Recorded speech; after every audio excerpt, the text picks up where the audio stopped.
Ladies and gentlemen, good morning. Welcome back. Today's episode is brought to you by Black Rifle Coffee. What do you say we surf on over to their website and see what they have to offer right now live in real time? First thing I'm seeing is the bag of 30 presents out. What's right around the corner? Christmas somehow. And I am sure since Thanksgiving just occurred, the velocity of Christmas lights going up is going to be startling.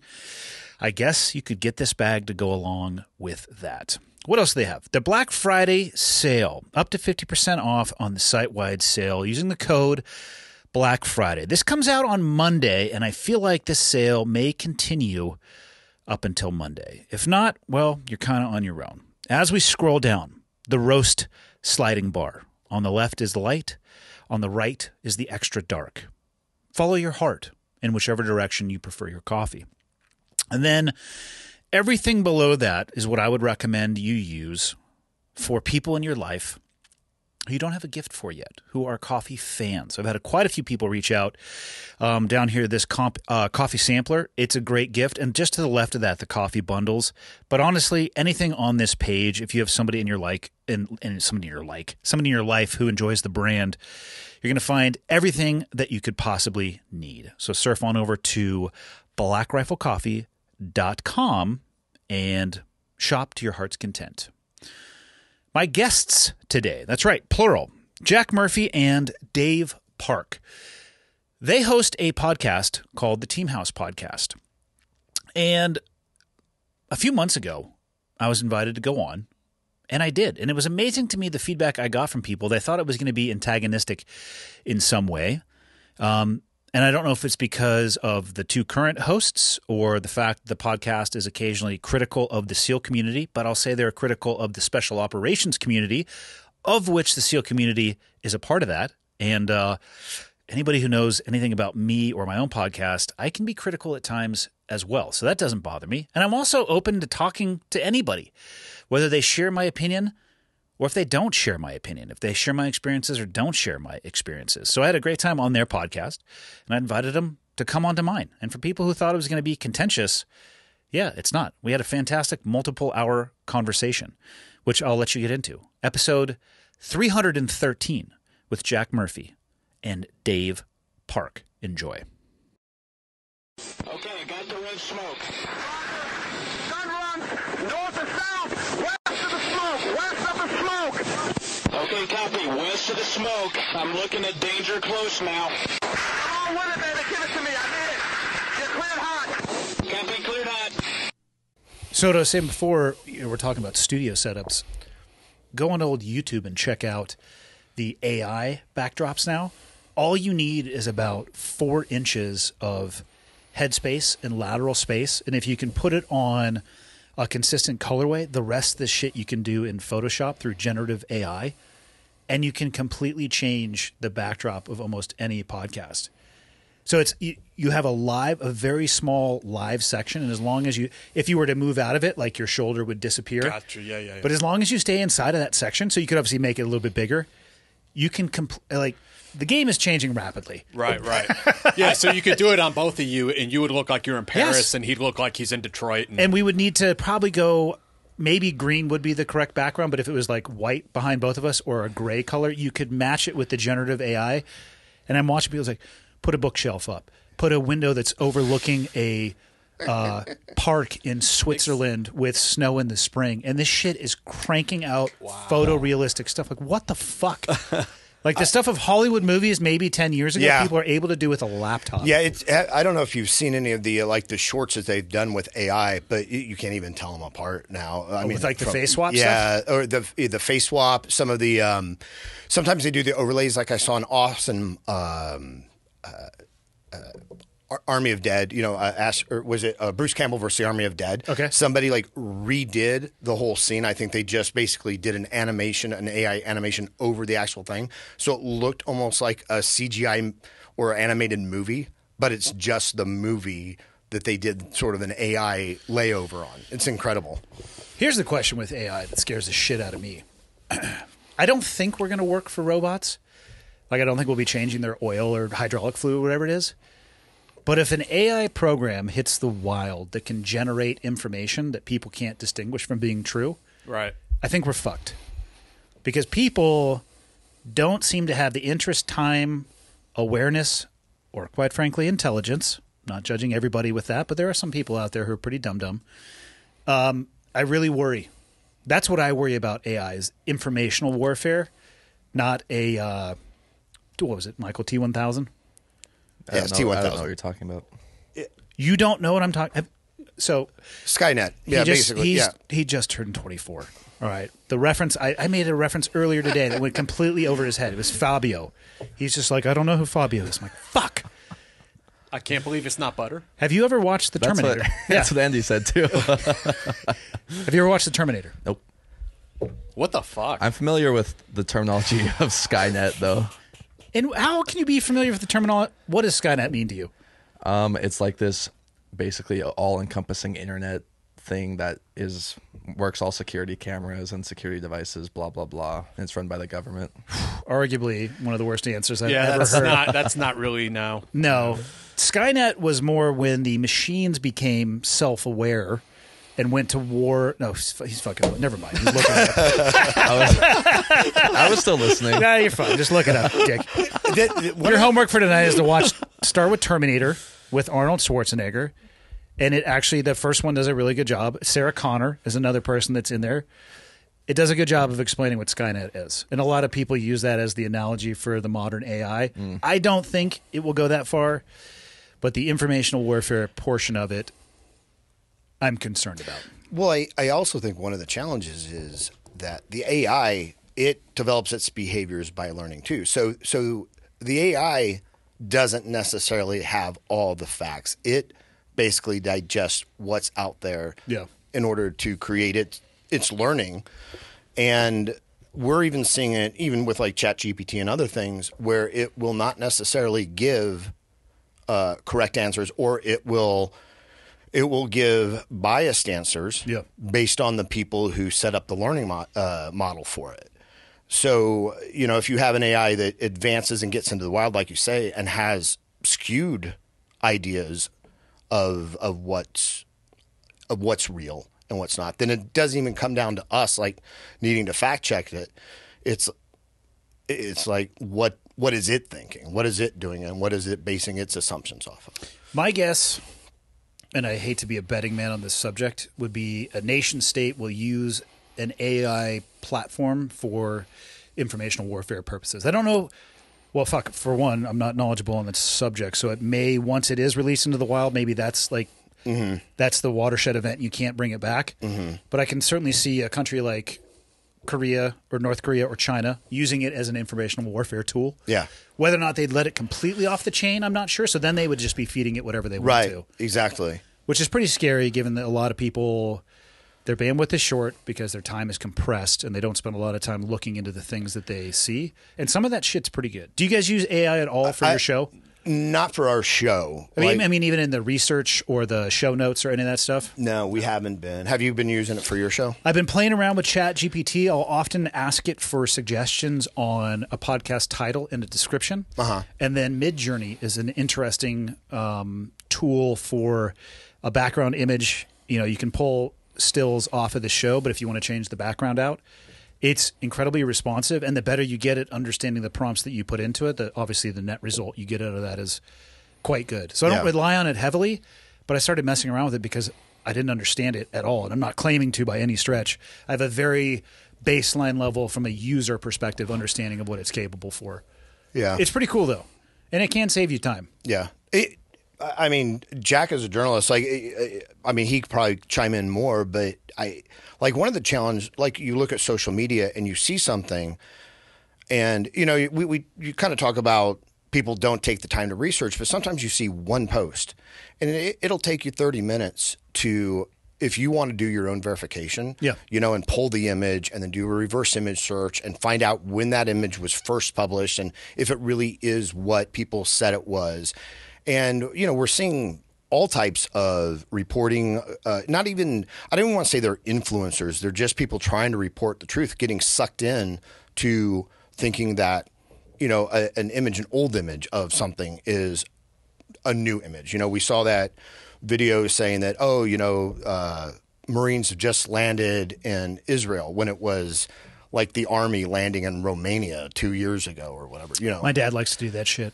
He's in his mid-70s.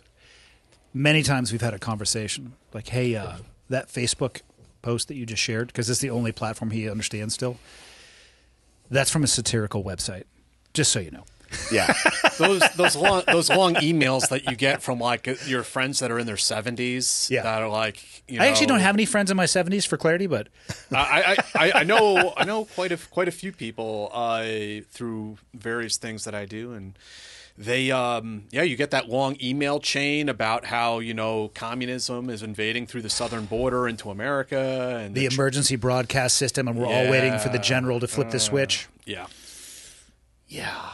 That, I think, again, I think we still have a large amount of we're superpower still from a military perspective comparatively, but if you can bypass that superpower and just go directly to people's anxiety rectangles, Right. Yeah, it's like, holy shit. Yeah, exactly. I don't know how that move the population. Yeah, rapidly. As a podcaster, do you consider yourself a journalist? Do you consider yourself in the media industry? It's a good question, and I don't know what the answer to that is. I don't report anything live, so I would not consider myself to be in the news world, meaning this is happening right now, and I'm going to try to be the first person to report that story. Mm-hmm. I appreciate people who do participate in that. I have no desire to do that, but I've recorded episodes where I'm well ahead, and they'll sit in the bank for 4 to 6 weeks. So I'm definitely not in the breaking category. I don't know I know you're a journalist. I don't know what the actual definition of where the boundaries on that are. I don't know that anybody necessarily does nowadays. But I mean, the same thing with the podcast we do. I mean, we don't do breaking news. Yeah. That's not really what we're trying to do. We don't do like current events really on there. We have had people on who have like served in Ukraine or people who are area specialists, but it's more for like a historical, even if it's current history, more from a historical or a perspective view, than sort of like, this is our opinion. So is that journalism, or is it education? Or is it both? Yeah. I don't know where I honestly couldn't give you a hard left and right bracket for journalism. I don't even consider myself to be a podcaster. To me, that's just a weird term. Yeah. It's one of the things that I fell into years ago. I don't even know how I would describe it. I mean, I love sitting down talking with people about things that they're passionate about. And I think that's because I learn from that and I enjoy the process of learning. And I think other people do as well. And it just happens to be one of these mediums where people can do it kind of mindlessly. Yeah. I think that's one of the cool things about podcasting. I remember the first few times I ever listened to a podcast, I was mowing my lawn or, something that I could physically do something and my brain is occupied elsewhere. I don't know. I mean, you can't read a book I guess you could. You might cut your toes off or drive your car directly into traffic. So it's one of the interesting mediums that doesn't require that much attention. And you can learn a lot. Yeah. I mean, I don't know about you guys, but I've learned a fuck ton from some of the guests that I have had on. Yeah. Earlier today, I was talking with Vincent Vargas. He wrote a book about his time in the Border Patrol and just talking about the whole process from when somebody is actually contacting Border Patrol until when they get released into the ICE system. Uh-huh. Because people look at the Border Patrol and they say, well, you guys are fucking up the policy. Like, we didn't write this policy. We execute the policy to the best of our ability, and the court system and all of that stuff, that's passed over to ICE. People don't know that. I'm like, fuck, I didn't really know that either. So yeah, I don't know where we exist. Yeah, I don't know either. How do you guys think about it from your own show? Well, I think that there's definitely like a real historical value to it, and one of my like. This sounds very like attaboy, patent or self-congratulatory, but I mean, I always wanted it to be to the point where someone who's writing a term paper in college, somebody who's writing a thesis paper, like that they would be able to look at this as a source, like a legitimate primary source, because you're talking to the guy, right? It's not, you or myself or Dave sitting there opining on things, we get the guy who was there and interview him about whatever that thing was. And so it becomes a primary source document that people can reference. So does that have like historical and journalistic value? I hope so. I really hope so. Time will tell. Yeah. Yeah, for me, it was just it's just fascinating. It's just so awesome to be able to sit down with people. Whether I one of the people that I talk about often is Marty Peterson, who was the first female case officer to work behind the lines in the Soviet Union. And Sounds fun. And she wasn't given any like surveillance initially because their thought was, she's a woman. Of course she's not a case officer. Very progressive thinking. Right. Yeah, right. they used it against them. Yeah, why not? Yeah. That's spectacular. And so to be able to, and she's written a book, but there are so many books out there that unless somebody is very much like a CIA nerd or a history nerd about the Soviet Union or American operations in the Soviet Union, chances are they'll never stumble across that book. And the idea that we have an interview with her that her great grandkids, can listen to and listen, to this family, about this family member. Like for me, I don't know where it comes down on the journalism or that side. For me, it's really just exciting to capture history on the personal level. How voraciously would you listen to interviews with World War I vets? Right. If they were there, yeah. Right. Fuck. Right. Or you go back even further. WW2. There's a couple of them that have been able to get through an interview, but I mean, it's like they're at the tail end of life, and it kind of shows. But the Korean War, we still have a chance to capture a lot of the Vietnam War ones. But like, can you imagine a podcast with a dude who survived the Civil War? Yeah. So there we were, 20 yards apart, aiming at each other. Yeah. It's like, holy shit. Then I saw my brother's leg off with a hacksaw, and he had some whiskey and a leather strap in between his teeth. Exactly. Fuck. It's incredible. And I think that like new media, like we're able to record history while it's still relevant and preserve it for future generations. And who knows if, YouTube and the podcast, if they ever cancel us and we lose all our content, or if they go out of business or whatever. But at least for now, it'll there. Live. Yeah. It's there, And we're in an era where I bought a hard drive the other day for my phone because you can shoot this crazy level of footage with a USB-C. Now that they switched it over, it's 4 terabytes. That's everything that I've ever said, watched, done. And it was the size of a credit card. So we're going to be okay. Yeah. Until, Skynet reference fucking Michael. Hopefully. Are you learning at least about Skynet? This is what he does. He doesn't even listen. He's over there surfing the internet. I went to the Wikipedia for the Marty girl, and then I clicked on Soviet Union, and now I'm on the Soviet Union Wikipedia page. Fuck, Michael. That's what happens on Wikipedia. That is true. That is true. Yeah. Yeah. The Wikipedia holes can last a long it time. goes a long way What down. percentage of Wikipedia users do you think realize that it's modifiable by anybody? And that you can change information?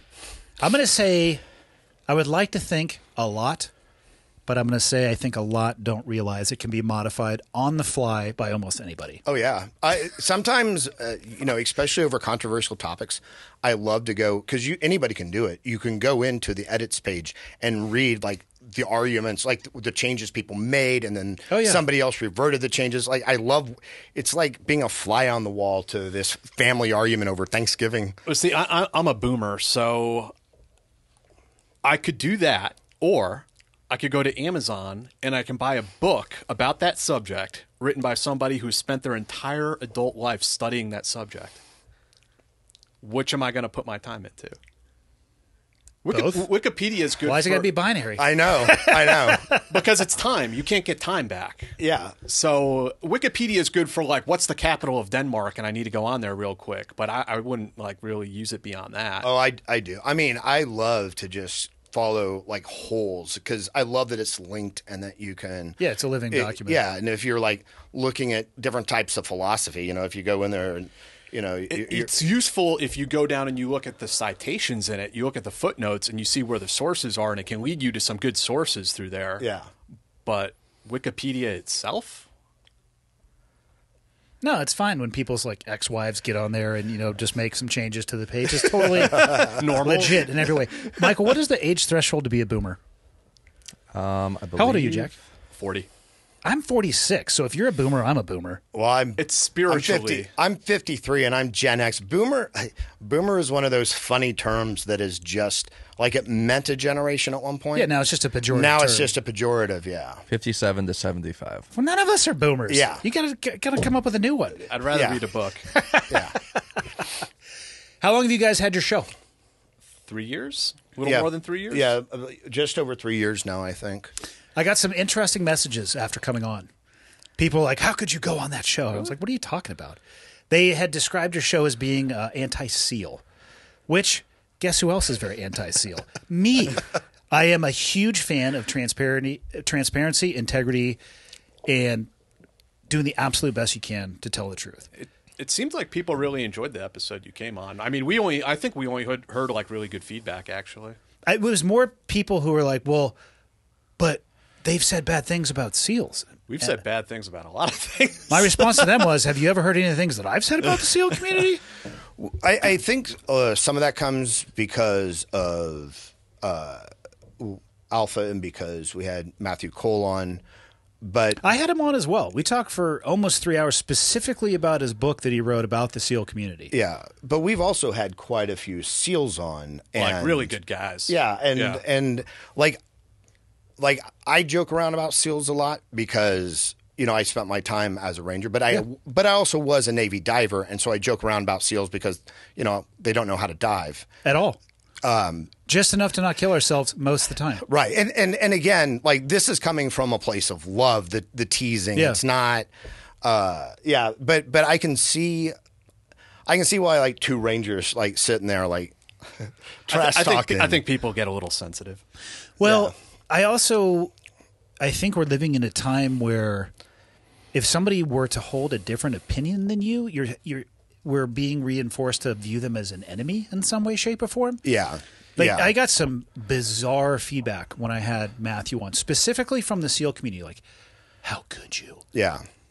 And my response generally was, did I say anything that was untrue? Is he, I mean, because, and the thing with that book, and I think I still have it over there on the bookshelf, I don't mind the scrutiny of the community at all. And I can only talk about, in the entire book that he wrote, it's like, man, I wasn't there for any of this. Right. I may have heard about some of this through the rumor mill. I was at a command. Largely, he was writing about Development Group. And the times that he was writing about were largely post the time that I was there. But I know a lot of those people. And for the people who had the criticism, how could you even allow somebody to come on? Or why would you want to talk to somebody that wants to critique the community in that way? My response is, wouldn't you want to talk to somebody who holds a different opinion than you in an environment where you can exchange ideas and maybe they change their mind, maybe they don't, or maybe you could shed a little bit of light in areas that he forgot to look at or give a little bit more context. And also, at the end of the day, the SEAL community has done plenty of things since its inception that are deserving of books like that. And to ignore that is to really paint with this brush that human beings are not, the community, the SEAL community is full of people. Right. People do weird shit. And I've actually thought a lot in the recent years about the type of person that wanted to do that particular job. And my ideas have shifted around it a lot. And I actually be curious your guys' thoughts on this.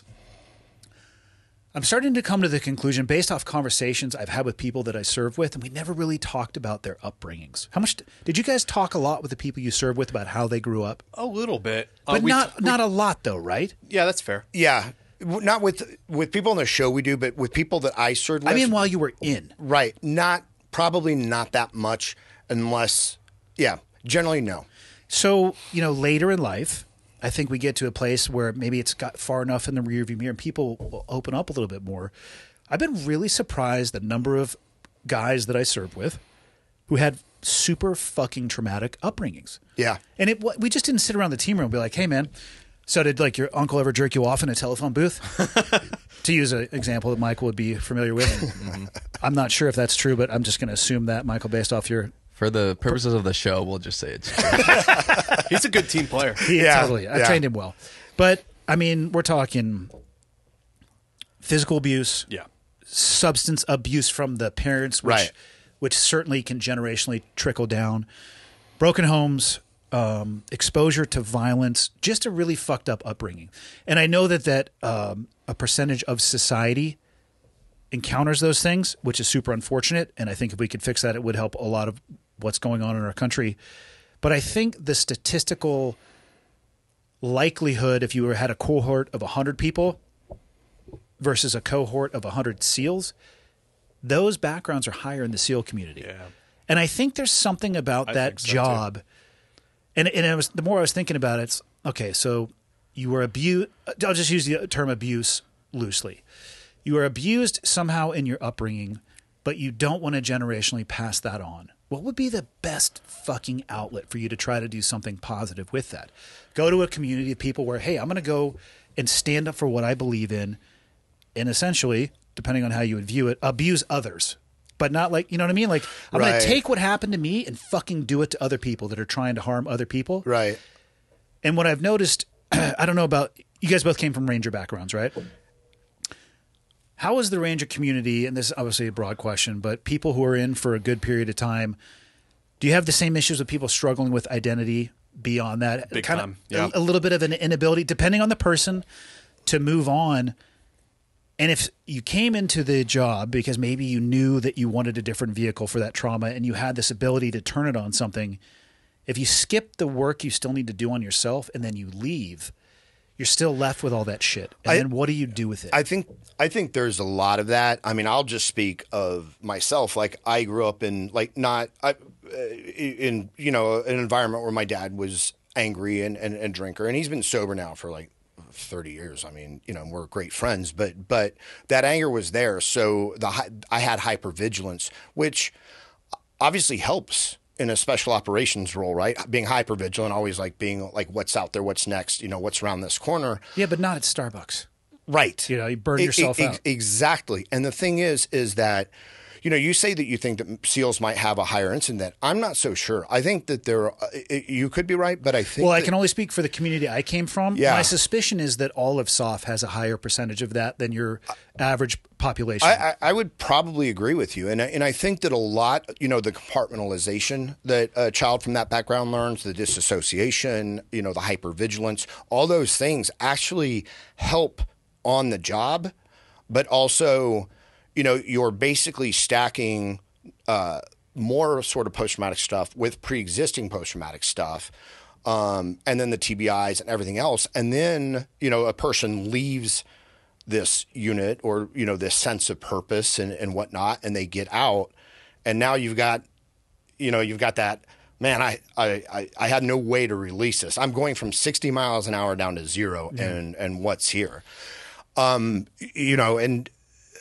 I think that one of the challenges, and Matthew talks about this, is like the leadership in the SEAL community, where the officers and we had Pete Blaber on last week, who also talked about like a failure leadership with the Rangers, like with the Pat Tillman incident, and even prior to that leadership had been, kind of called out or talked about. That a lot of times, if there are leadership issues, wild children are going to be wild, and everybody who goes into SOF, not everybody, but a lot of them are wild children and need like solid left and right limits as they're growing up. And so, yeah, I don't know. Like, I don't know. It's kind of like a couple different things. Like, I don't know how much of that is, the trauma is suffered as a child and then coming in and like, because Rangers like had like hazing, the Spec 4 Mafia, like hazing young Rangers has been an issue. Oh, don't worry. We experienced plenty of that as well. Yeah. And I actually would be somebody who would argue for the positive benefits of hazing inside of parameters that don't let it become malicious. Exactly. I agree with you. Like 100%. I had the shit hazed out of me, but if everybody else in the platoon had gotten hazed and I didn't, You'd feel left out. not only that, I've been like, oh, fuck, what did I do wrong? Right. It was a rite of passage. Yeah. Right. Every single time that it happened, it was like smiles, and I understood why. It was like another step across the threshold. Yeah. It was never somebody like, now it's on, motherfucker, and I'm going to punish you. Yeah. It had a purpose. Yeah. And I maybe was the benefactor of good leadership in that platoon because, people, the officers, the enlisted men were definitely acting on their own. Bullshit. The officers were right there too, but they were kind of keeping a boundary on things. Yeah. Yeah. I think leadership is, one of the issues that, the military, like a lot of those officers, the senior officers at least, they get off scot-free for a lot of, like we talked about with Pete Labor, everybody who basically facilitated or led to by decision-making process that weren't on the ground with that element, none of them suffered from it. They all got promoted out of that, and yet they were directly responsible for it. That was a catastrophic incident. I actually knew Pat Tillman. He was fucking awesome. Yeah. It was that was a rough one. Yeah. Yeah. Military leaders, senior leaders. I mean, everybody wants to point the finger at Biden about Afghanistan. The Pentagon Papers that were released where the generals and admirals were actually speaking freely as opposed to when they thought they were being recorded. Oh, really, motherfuckers? You knew it wasn't going to work. Right. And not a single one of you turned in your stars when this was the path that was going down. Not a single flag officer did shit. They're like, it's Biden's call. With the Pentagon Papers, you're talking about Vietnam, but then there was another one. It was like the Afghanistan Papers. Let's say that it was because that makes me feel better. Yeah, because the Pentagon Papers were certainly about Vietnam. Yeah. Same concept though. But I mean, it's fascinating though. I mean, didn't H.R. McMaster write his thesis papers on the failures of Vietnam? Wrote a whole book about it. But then when he's up there at the National Security Council, it's like we're just condemned to repeat this and make the same mistakes. It can make you very fatalistic when you kind of zoom out from it. It's people need to take a little bit more of a holistic approach. And again, in the divided society we're living in, it's basically left versus right. So if you support Biden, the problem is Trump's fault. Getting out of Afghanistan, we'll just forget about any of Obama's involvement or Bush's. It's like that's no longer remembered. And if you're the other side of the coin, it's it's Trump's fault for whatever he did, or Biden's fault, or this, that, or the other. I mean, I deployed there in early 2000s. My last deployment there was in 2010. If you spent about 8 minutes on the ground, I'm obviously being facetious, but I watched the battle space guidance change. I watched the tactics change. I watched them change the restrictions of what we could do, when we could do it, nighttime raids, no nighttime raids, CAS, no CAS, and work with your partner force, by, with, and through, ANA, ANP. I watched the ANA and ANP get into a firefight with each other. Yeah. This is the fucking most amazing thing I've ever seen. Yeah. I'm not going to do anything right now because I'll probably get killed. Right. And then they finally just stopped. I'm like, who won that? I have no idea. Right. Do you know who won? Right. Nobody knows who won.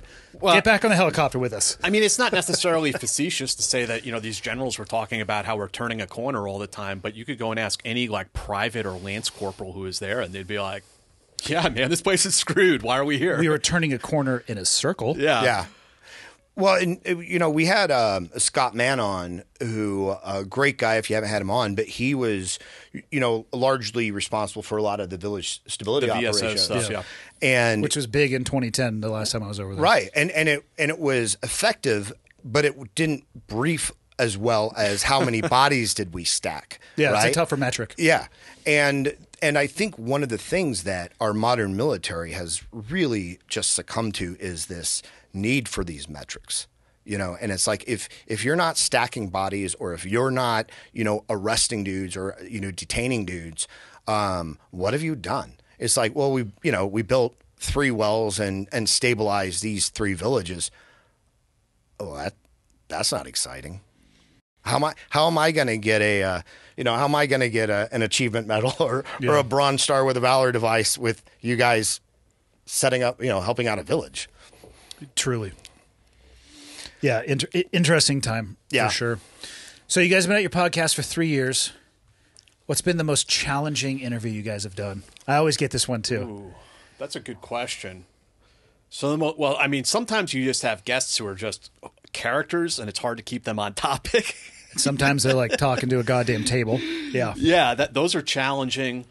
I'm trying to think as far as like, I mean, we've definitely had some interviews that are challenging in the sense of like the emotional stuff that comes out of it, where guys are just, the memories are very raw. Some of the Rangers, some of the SF guys we've talking about losing friends in combat. Those are the ones that tend to stick with me and be the ones that's a tough interview. I'm really proud of those guys for being able to speak about it and be so mature in the way they talk about war and combat and death. But I think those ones are very challenging. For me, and I'm so sorry I don't remember his name. We've just had so many podcasts. But we had on an attorney who represented some of the detainees at Guantanamo Bay, and he was very much a civil rights focused, attorney. And for me, that was challenging because while these people absolutely deserve their rights, I'm also sort of the mind that, like, fuck these dudes, which I'm not saying that's the right mentality to be in. It just is, the guys that were left over, after, most of them cleared, like, these are the long-term residents of Guantanamo. And I know that, a large number of people released from Guantanamo went back to the battlefield and, No. Yeah, right. So, shocking. They weren't rehabilitated? No, shockingly enough. So for me, that was kind of challenging because, it's like we want this person to tell their story and we want to give them fair treatment. And I need to hold back my own sort of personal feelings on it about this particular very, like, passionate topic. Let me ask you this. Do you respect the people that we fought? In what way? Not their belief, but their willingness to stand for, up to, and potentially including losing their life and fight for what they believe.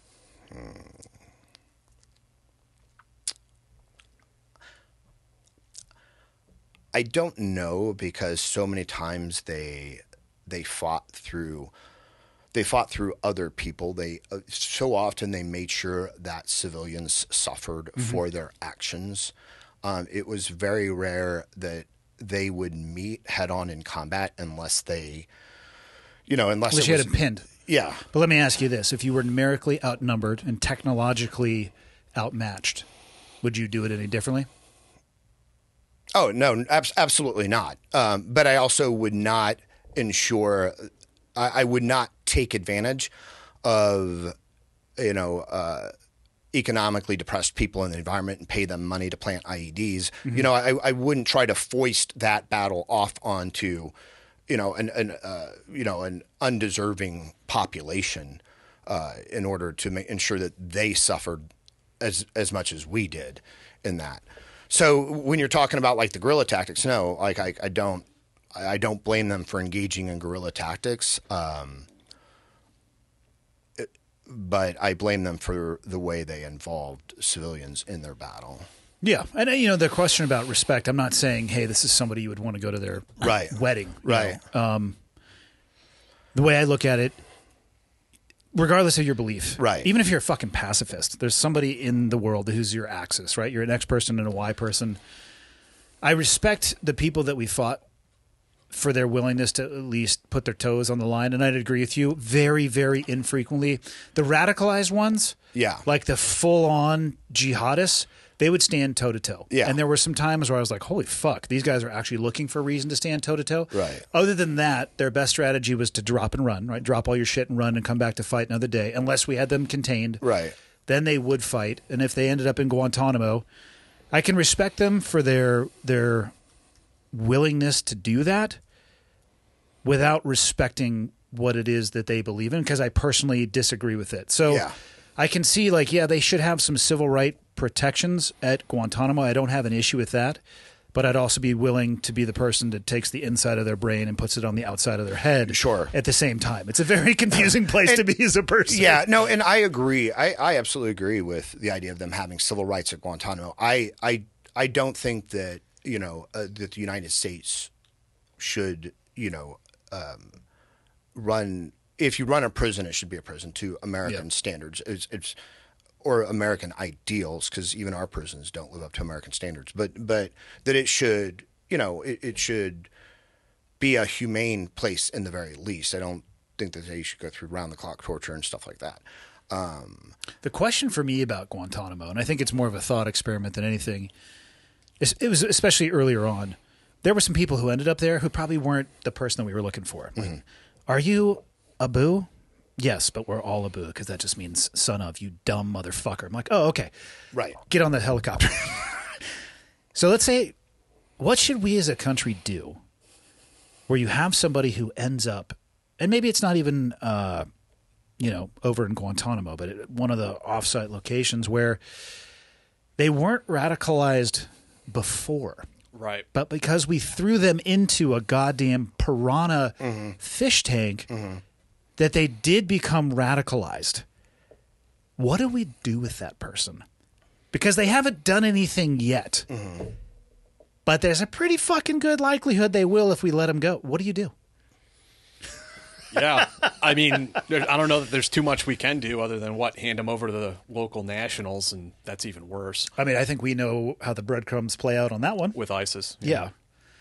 Well, and Guantanamo was sort of a clusterfuck to begin with because Well thought out. Yeah, exactly. I mean, the whole idea is was they were supposed to be held in essentially POW camps and had military tribunals.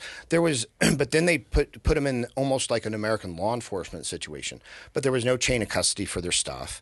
A lot of them were just like fighters or random people swept up. Like a lot of them were Afghans, not the Arabs that we were looking for. And a lot of Arabs that were over there were, because I spent some time at Guantanamo, talking. Like as an inmate or? No.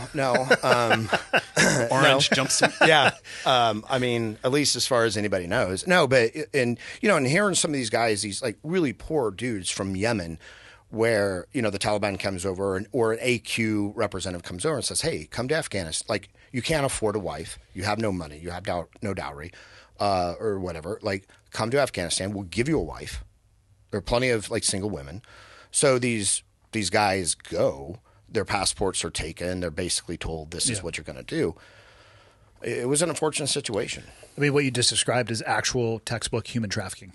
Yeah. Get somebody over there for a false pretense or premise, take away their travel documents, and, oh, by the way, you work for me now forever. Yeah. So I went to Afghanistan so I could get a wife, and that's how I ended up in Gitmo. And then they put me into a cell with some people who really want to kill everybody, and now I do too, but I haven't actually done anything. Right. What do you do? Yeah. And I don't have an answer to that. Yeah, I don't either. But that to me is a more fascinating question than Probably why some of them are still sitting down there. you would think so, right? How many people are left in Guantanamo? Not a lot. I don't know, but yeah. Michael, can you find that out? I bet you. My guess is it's under a couple dozen. Yeah. Yeah. What, as far as the interviews you guys have done, when I say challenging, I don't necessarily mean from the subject matter. Have you ever had a guest where you're like, perhaps Yeah. you don't know as much about what you're talking about as you're portraying? There's only one actually. You don't have to use names, but There's only one. Whereas the stories go on and they get a little weirder and weirder, and I'm like, this doesn't really make sense. Doesn't really add up. 30. Yeah. Okay. Under 3 dozen. Yep. Yeah, it's. I mean, as well as we do. I mean, some of the biggest podcasts out there have had stolen valor people on, and Yes. through no fault of their own, really, because it can be Fault of their own well, research. Kind of is. Okay, I take that back. Especially if you're like in this sort of space. I take that back. When it gets challenging, though, is when a person has been vetted. When you have people in the community saying, yes, they're legit, but their stories are but their bullshit. stories, Yeah. start to go off the rails. It's kind of like I know who Jack is talking about, and Jack knows more about the stories than I do. So I was like, oh, tell me more. Yeah. But we've been really fortunate. Yeah, I think so. I think in that we've done a pretty we've been pretty fortunate in vetting people and making sure that like things don't go off the rails too Yeah. much. What about you? I've had only one that really surprised me as well. And it was an interesting situation because I traveled to this person. And it was in their house at their dinner table with a family member. I didn't spend a whole lot of time trying to look out of the corner of my eye figuring out what they were doing, but I'm pretty sure they were sleeping in a lazy boy. And it was somebody, and I'll talk broadly, but specifically enough about it that you guys will be able to figure this out. People probably just based how I was at the end of that interview, like, huh, you and I don't agree on this. That it won't be too much of a leap in logic.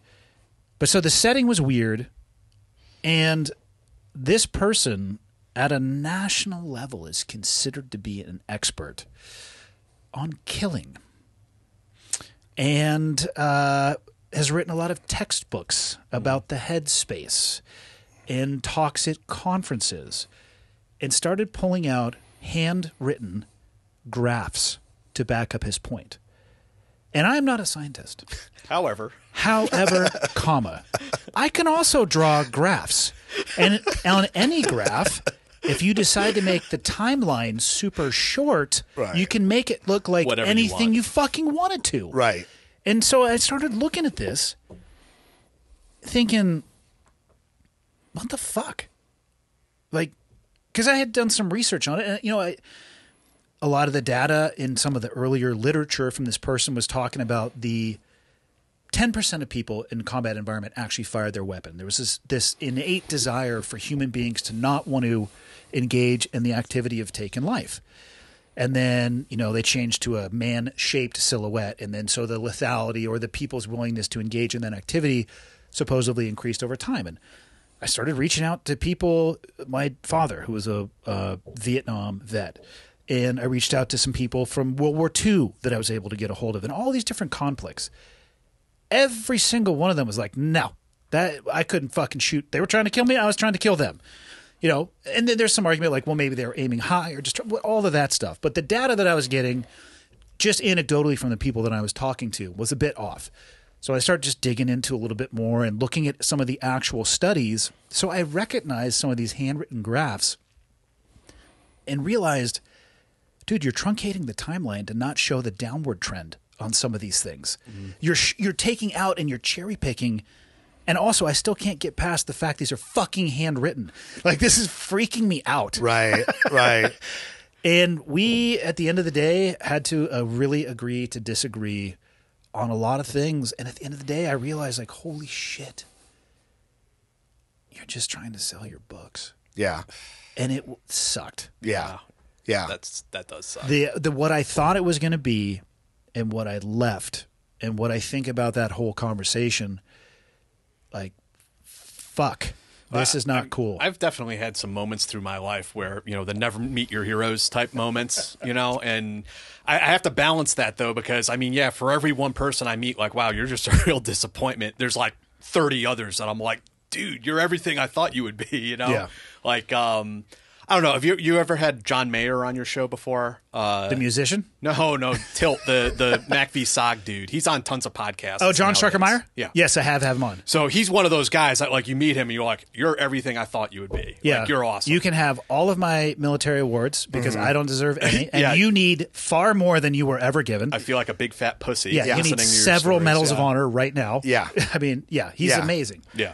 Yeah, we've been fortunate to have on like a lot of the Mac v. Saw guys, the Recondo dudes, like a lot of those Vietnam era guys, and the things that their whole team was going through every single day is a medal of their entire team is going through this, and in today's world, it's a medal of honor if like it happens one time for somebody.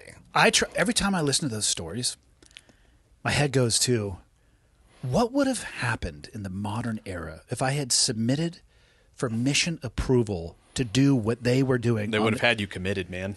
It's like, I want to take 2 Americans and 7 host nation individuals.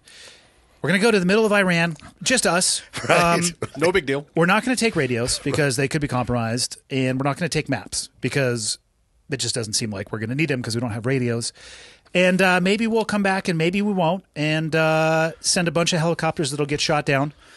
QRF's not really needed. What do you think? They'd be like, get the fuck out of the military. Yeah. And it's like they go. That was a Tuesday for those guys. Exactly. And then they go in, and the stories are almost always like, we were compromised immediately because there was an intel leak back in Hanoi. 100%. Like, we were compromised immediately. We had a company size element on us. So we decided to continue the mission. It's like, you did what? Yeah. So we like exfilled the area, tried to throw them off our trail, and then continued the mission. And it's like, oh, okay, well, I guess I never did anything. Compared to, I mean, all you have to do is go back and read a Bronze Star from like the Korean War. Yeah. Single-handedly, like you fought off a platoon with a shovel, lost 6 arms, Right. blinded several times. It's like Navy Achievement Medal with a dude. Right. Exactly. Holy shit, dude. Yeah. Yeah. Let's just say the metric has skewed. Held off a Chinese battalion with a Ma Deuce while your company withdrew, and then you got wounded by mortar fire and crawled off the hill. Yeah. One of the years I bought my father a book. There's an amazing coffee table book. It's just full of Medal of Honor stories. And I'm going to completely murder this story, but it stuck with me, the broad strokes. It's a guy in the Korean War, and his unit was ordered to retreat, and the word didn't make it to his foxhole. So Oh my God. my man sat there and laid fucking heat for like 24 hours. He was not joking. He had one of the entrenching tools. He was baseball hitting grenades back at the people that were throwing them to him. When they finally decided to come back, his foxhole was like 180 degrees of fucking stacked dead bodies for as far as the eye can see. And I wondered to myself, A, did the guy realize he had been left? Or did he just think that everybody was having the same experience Right. that he was in every foxhole? Right. Or C, when his buddies did came back, it's like, what the fuck, man? Why didn't you tell me? But I mean, I'm like legends. Like, absolutely, like, none of that shit has happened in the GWAT. Yeah. And there's been some spectacular displays of heroism. But my God, the wheelbarrow that dude must need for his balls to walk around in, fuck. Yeah. Yeah. It's just unbelievable. The stories are amazing. And especially with the GWAT, like, we have such this love affair with special operations. But I feel like the GWAT was a very Gucci war for special operations. Like, I'm not saying that Spec Ops didn't mix it up, but you're going in, you're hitting a target, and you're generally, home by, dawn and, playing Halo or whatever.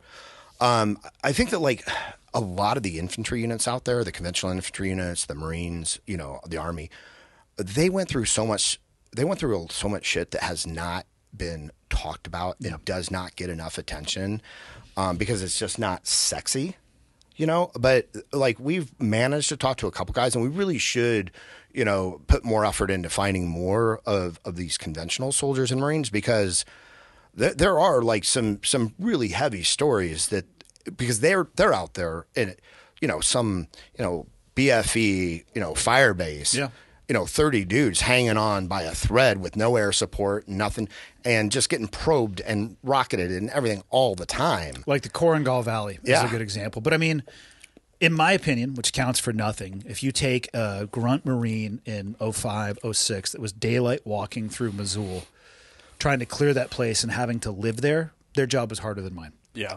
I won't Fucking 100% harder than mine. Yeah.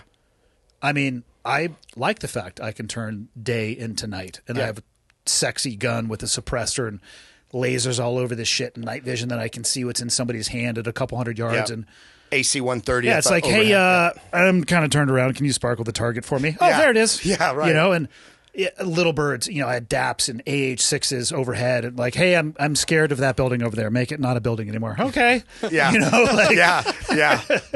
Yeah. I mean, that's not that that's an easy job, and there are complications associated with going after, I would say, especially when I was at the East Coast Command, you're at least trying to target people who are, they're at the higher echelons, definitely a little bit more highly committed. They're probably going to be a little bit more on their A game, but I wasn't taking down a target and then living there for 6 months and then walking through the streets and dealing with all of the shit that was involved with that.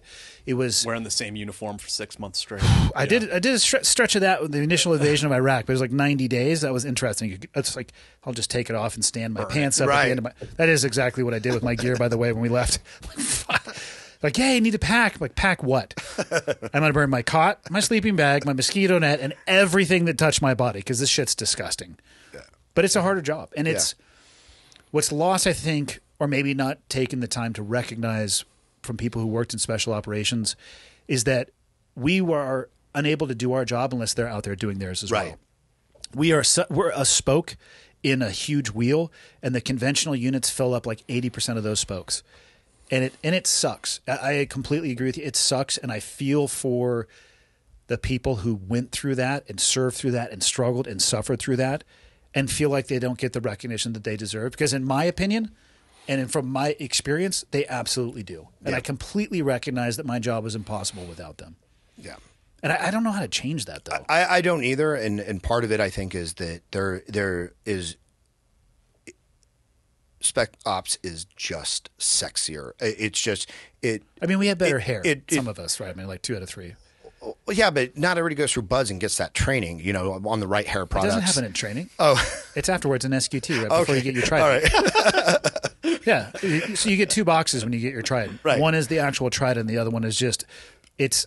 That's why we like Silver Rangers so much, because it's got that mirror looking right back at you. Right. Like people are using it to look down at the bezel. No, it's just it's that. a small hair kit. It's trident and hair kit. Yeah. And then the book deal comes, I think, right after you finish your first platoon. So. So, you know, you described earlier how we were described as anti-SEAL. And it's funny because, like, Jack has written articles on, like, the shenanigans going on at 3rd Group and at Fort Bragg. Like, so he gets called out for being anti-military, everything. But what do you think it is, you know, about – because there are behavioral issues in every unit, and I think the units try to cut that off when they can. What is it that you think it is about SEALs that sort of draws more attention? Well, it doesn't help when people at a national level won't shut the fuck up about what they're doing. Mm-hmm. I do believe, and this is somebody who comes from the community, I do believe that an inordinate amount of attention was paid to a small segment of the special operations community. Yeah. And I can understand the frustration associated with that. And the SEAL community has had some very public successes, but some pretty public shortcomings as well. And I am fine discussing both ends of that spectrum and everything in between. It's this weird elevation of a job, which is all it is at the end of the day, to this place where it's almost beyond reproach, and that's super dangerous because we're just talking about people. It's a community of people, and yes, they've been highly selected, highly refined, but there's a bell curve. Even on the East Coast, and people don't believe me when I say this, it's like you have 100 people. Right. The bell curve still applies. Right. So there's an amazing top 10%, about 80% of everybody else in between, and then 10% of the people, in comparison to the cohort of their peers, are turds. You know, right before I checked in, there was a guy who was found dead from smoking crack cocaine in the parking lot. He was an assaulter. And is that a community issue or is that a people issue? Right. I didn't know the person, so I can't answer that, but my suspicion is it's a people issue. And there were some drug issues while I was there too, to the point where they're like, hey, everybody come in on a Saturday and drink some water because you're gonna piss. And it was wild. Part of it is too that the Navy specifically uses the SEALs it's a recruiting tool. It's their only real ground combat element. I mean, it's a huge recruitment tool. Well, obviously, you've never seen Maverick because So- I think that probably helped, as well did the original Top Gun. Yeah, that's true. That was in the 80s. So that was a huge thing. And then the Bin Laden raid, of course, put that spotlight right on those guys. And, you know, society, you know, we see it with celebrity culture all the time. We love to build people up and then tear them down. And a lot of the nuance that you've been describing gets lost in the process of the building up and tearing down, right? Yeah. I think it was just too much attention, Yeah. to be honest. And then, you know, so it gets a lot of attention. And I went back and I was an instructor from mid-06 to 2008. And I would sit around with the instructors, or we would all just sit around there like, what the fuck is wrong with these kids? And then I was thinking, Oh, I bet our instructor said the same thing about it. Right, right. Yeah. The difference was, and it actually hadn't hit full swing yet. I heard about it years later from other people. You know, when I joined, I could find a few books about the SEAL community, watched the Charlie Sheen movie far too many times, and really thought, and more honestly wished that it was going to be a documentary. It was not, spoiler alert. Never known anybody to jump off of a bridge on their way to work. And also, I don't know if that fall would be survivable. But if you were there, I would say you were probably there for the right reasons. Mm-hmm. And I'm not here to judge somebody's reasons for trying to do something. However, if you are there because of a celebrity status that you see that a community has been either pushed towards or that they are pushing towards, and it's all over social media, and you see people who are building brands and notoriety off of it. And I'm very aware, for anybody listening to this, that I used to be a SEAL and I talk about my experiences. I get it. I'm not saying I'm not benefiting from that either. But if you want to go through buds because it's something that you saw on social media, or you want to get a book deal, That's a little different. I'm going to say you're flirting with being there for the wrong reasons. And fortunately, SEAL training has been largely immune to people fucking with it, trying to throw the levers to try to increase throughput and all that stuff. And the wheat gets separated from the chaff. But still, no selection process is perfect. And that shit, the detritus will make its way through over time. So it's just...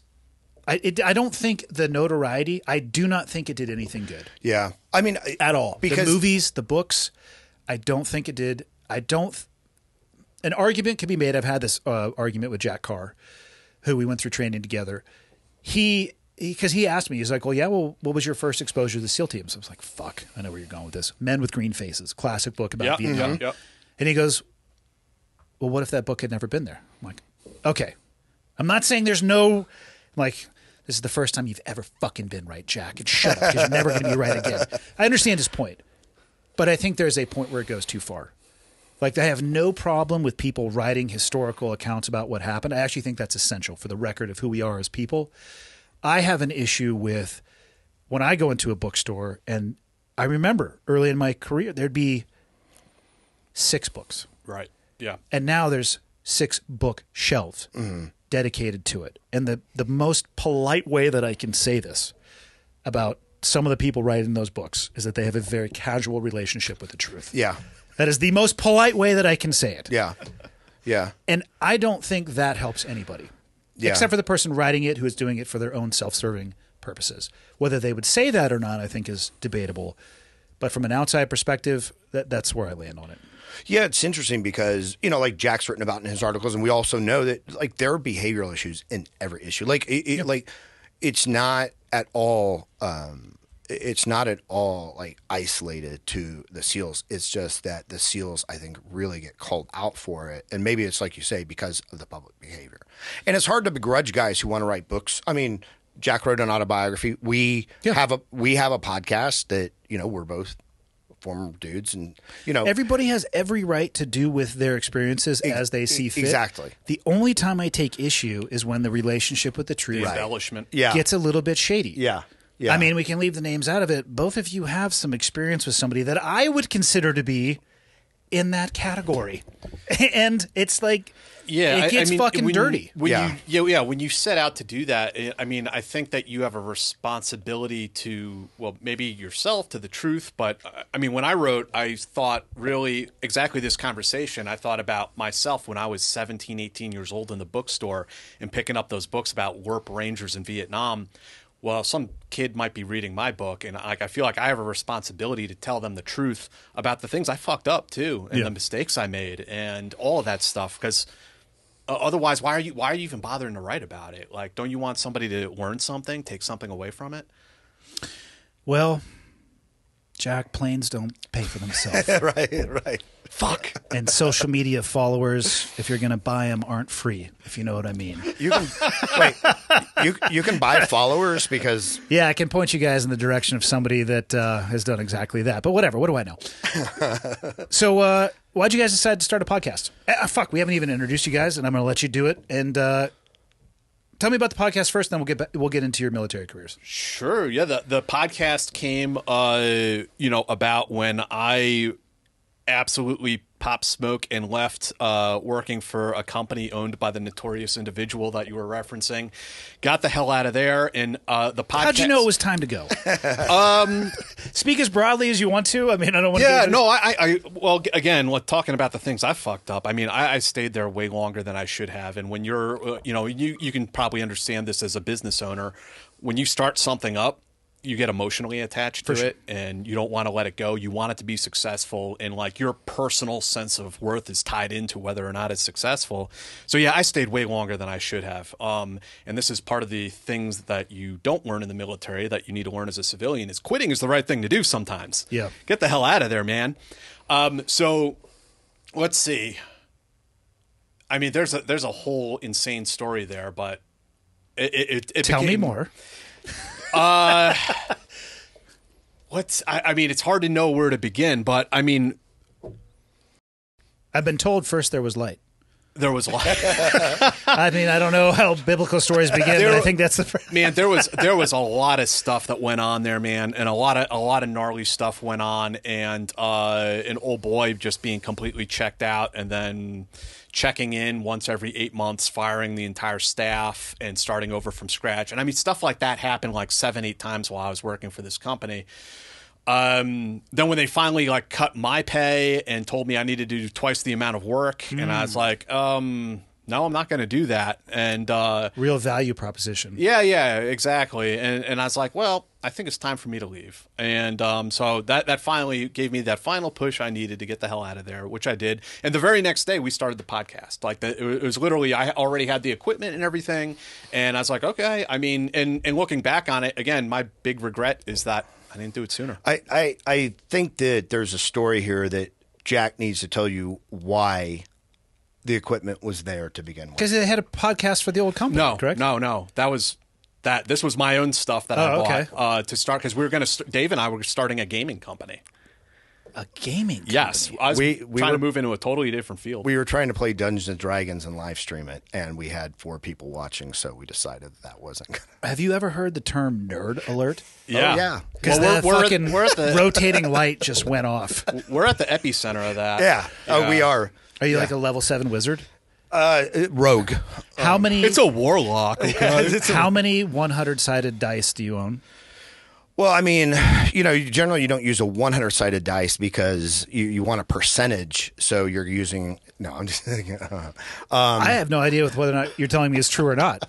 I'm familiar with what Michael plays it. I don't have a fucking clue. That was the initially. That's what we were looking at, doing something totally different. And then after I left that job and got the hell out of there, like, okay, we got everything set up. Let's start. And yeah, it happened very quickly. Yeah, and it evolved because we didn't really have an idea of what we were doing. Jack's like, hey, do you want to like do this thing? And I'm like, yeah, what are we going to do? And he goes, I don't know. We're just going to like drink and talk about the news. And the first, I don't know how many episodes are just Jack and I getting shitty, talking about like different things in the news, like from like celebrity stuff to like going on. And but that's the content this world needs at this point. With like a bed sheet tacked behind. Yeah, exactly. Yes. Yeah, awesome. a moving blanket.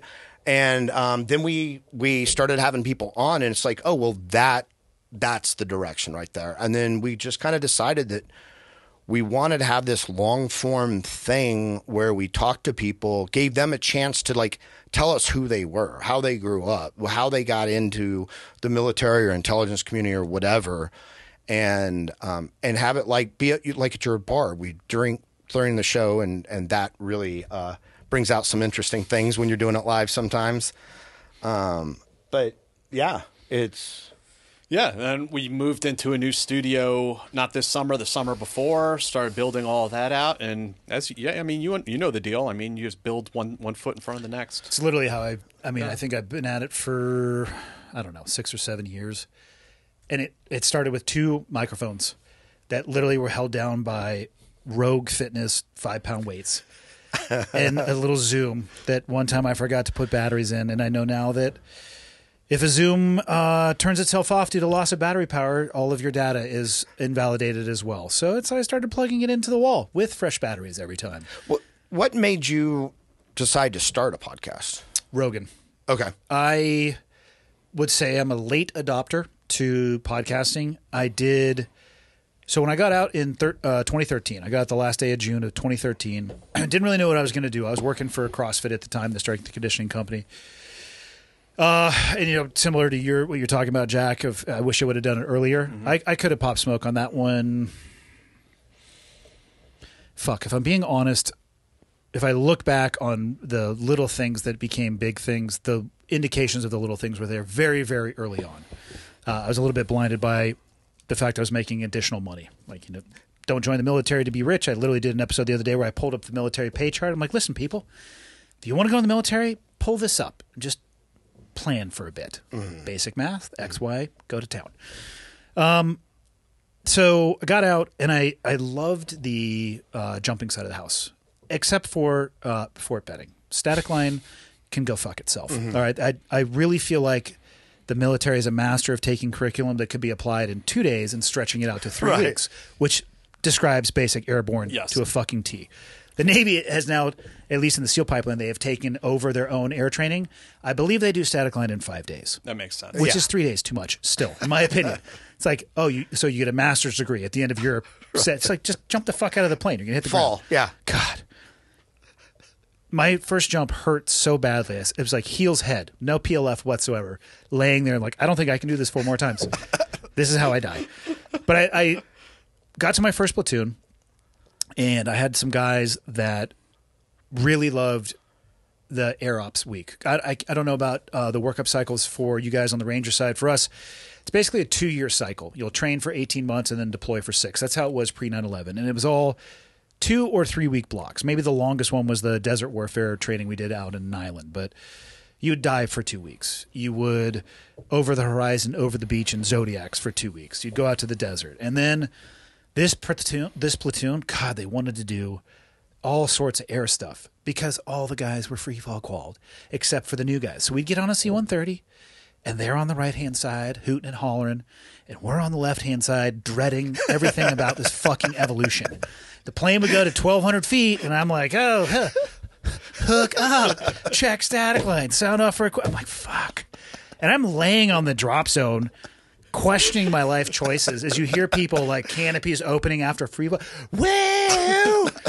Let's do it again. I'm like, I'll give you everything in my bank account if we don't, please. So I had like 88 static line jumps. I'm like, why? And I get it because they were having a time of their life. Right. So I went to Skydive San Diego, which was at a different airport than it's at now. I went and just went through an AFF program, an accelerated free fall course. I went through a ground school on Friday and was essentially jumping on my own by Sunday, which should let people know the barriers to entry are incredibly low. And I just loved it. I loved the free fall. And so I was jumping on the weekends, and I got to the point, I think I probably had, I don't know, probably say somewhere between 300 to 500 jumps. And the Yuma released this message, hey, we're going to do a challenge course. If you have X amount of civilian experience, we will let you come to Yuma for a week, which is way better than the 4 weeks it's normally. And we jumped a bunch, and I left with my MFF qualification. The military didn't have to pay for shit other than my travel out there. And so I kept jumping, and when I went out to the East Coast Command, they kind of said, hey, what do you want to do in the downtime? And I went, no bullshit, in the course of about 2 months, I went static line JM, free fall JM, tandem, AFF, video. I just boom, boom, boom through all of them. And I had the ability to pursue it the way I wanted to. So I get out, I have a good amount of experience, stopped working for CrossFit, didn't know what necessarily to do. So I started skydiving professionally. Got somehow finagled my way into a couple sponsors, and in that world, getting the first one is basically it's the hardest because without it, people are like, yeah, I don't really know who you are. But if you have one, the brands will look at you a little bit differently. So one begets another. Linked up with a company called Killcliff, which was a recovery and energy drink founded by an ex-SEAL. I think Rogan talks about it sometime because they have a beverage. They're working with him in some way. I don't know the back end of it. And that company, who was my first sponsor, they were looking for content ideas. And a buddy of mine suggested, he's like, well, why don't you jump out in a wingsuit and try to set some records associated with that? And I was like, absolutely, I'll do that. Mind you, when I agreed to this, I had never put a wingsuit on. So a little bit cart before the horse. But I found, I went the same path that we went to when I was in the military. Research who's the best at this in the world. contact person, teach me everything you know. And so that's what I did. And he was ended up being the person who taught me how to base jump as well. But did started working with Skull Candy, the headphone manufacturer. And between Killcliff and Skull Candy, they wanted to do a content project around the jump attempt for the record. So we do the record attempt, broke the record by I think it was about a half a mile. Had I wouldn't call it a documentary. It was it was a YouTube video essentially, but they were doing some marketing around that. It got into the hands first of a CrossFit centric podcast. Who I went on that podcast, and one of the guys there was named Tate Fletcher, who was an old MMA fighter. Not an old MMA fighter. He's not an old guy. He was an MMA fighter. Previously, he didn't do that anymore. I think he was working out at the gym at the time. He knew Brian Callen and Brendan Schaub, and he recommended to them that they have me on. So the first one I ever did was that very specific CrossFit-related one, and then I went on The Fighter and the Kid many, many years ago. And shortly after that, Tate called me, and he said, hey, I talked to Joe. He wants to have you on the podcast. So I went on Joe's podcast, met him the first time, had really no idea what the fuck a podcast was still. I had never listened to one before I had went on a show. And I didn't even realize he was a comedian. That's how dumb I am and how checked out. I just thought he was the Fear Factor guy. That's what I recognized him as. I wasn't training any type of martial art at the time, so I knew what the UFC was. I didn't understand that he was like a ringside commentator, and it was the guy. I was like, oh, I'm gonna go talk to the Fear Factor dude about eating bison testicles, I guess. Right. So I talked with him the first time, hit it off, and I sent him a half-AIDS blade afterwards. Just like, hey man, I really appreciate it, and just mailed it to his studio. And just put a note in there and put my name and my phone number. And like a month later, I get a text. It's like, hey, man, this is Joe. I really appreciate the knife. And we kind of just stayed in contact and became friends. I went on about a year later by myself. And at the end of it, after it had, the record button had been hit for the second time, he goes, dude, you should look at doing something like this on your own. And I was still at that time, I was just kind of skydiving and working with brands. And I was doing public speaking at the time. And if I've gotten anywhere in my life, it has almost always been because I follow the advice of somebody who is either more experienced than me, more successful in a certain arena, or smarter, which for me is super easy because that's almost fucking everybody on earth. So at that point, I kind of understood the platform size that he has, which is mind-boggling. Right. He has multiple billions of downloads on the unfucking believable numbers. Everybody's like, I'm going to be the next Joe Rogan. I'm like, no, you're not. But so, maybe, but you got a fucking uphill Everest climb ahead of you, and this mountain's about 18 times the size of Everest. But I took his advice, and I was working with 511 Tactical at the time, and one of the guys there said, that is a good idea. We'll buy you your first kit. And that's how it started. Cool. 511 bought me a little Pelican case with a Zoom. I think it was like the Zoom HD6, 2 microphones, 2 microphone stands, and 2 5-pound That's weights. fantastic. And then slowly I added another microphone, and eventually most of the time I wait until people won't shut the fuck up. You need to do videos on your podcast. You need to have videos on your podcast. I'm like, you need to shut the fuck up. But maybe I need to have video on my podcast. So it was like a single Sony Handycam that became a couple Sony Handycams, and eventually I upgraded them to a different version and handed those off to somebody else who was starting one. And then the cameras now are the Blackmagic cameras. These are Blackmagic cameras? Yeah, these are Blackmagic 6Ks. Very sexy. And it's, of course, I'm using about 1% of what it's capable for. Yeah. Because I'm not smart enough to operate the menu. And Michael refuses to work hard and figure it out for me, so I'm stuck here doing I don't like working hard. Exactly. But he's got Wikipedia. I mean, Yeah. So. What he's doing right now is making a Millennial. Wikipedia page. He can Google it. Yeah. Yeah. And it's just slow and incremental over time. Right before I would travel and do them in hotel conference rooms. And then for a while, when we first moved up here, I would have people come out to the house I was staying at. And I got to the point where that's a little weird, to invite people you don't know to your house. And it's a little bit off the beaten path. Yeah. And some of these guests that are really interesting are women, and it sounds a little rapey to invite them to a cabin in the woods. Yeah. Like, I don't want to be a part of that shit. COVID comes around, and, what can you do? I can't travel. Fuck it. Let's go all in on the podcast. It's an office suite, a totally normal office suite with some sound buffering cushions and some lighting that's relatively new. And up until a few years ago, how long have we had the TV, Michael? What did we say, about a year? Yeah, like a year and a half, I think. So he would be in the room for maybe 2.5 years, and he could do the camera switching before. I would offload the footage to him, and he would do the edit of it. But now it's ready to go, other than an intro and an outro, and then it's like, oh, well, we could actually talk about stuff and pull it up and look at it in real time. But, it's like the overnight 7-year process. Yeah. It started with a Pelican case that was 2 foot by 3 A foot. pelican case in a dream. Yeah. I didn't even know. You didn't know where you were going. Yeah. The super long-winded answer to your question was Joe's suggestion. I just took his advice. That's all I did. That's fantastic. And what was your concept, or what did you? Was it just I'm just going to buy? If I knew. Yeah, I still don't know. I think because you have a pretty big variety. Dude, I'll talk to anybody. Yeah, If you can do that and get an audience around it, I mean, I think it's great to paint like a broader brush. Like we're in a niche ourselves, but like I'm glad that we're at least able to draw on the intelligence community and talk to analysts and Journalists, not just yeah. operator bros, right? My determining factor for when people reach out, which is largely actually now, and it's nice because I can kind of look at what's coming in and make the decisions off of that.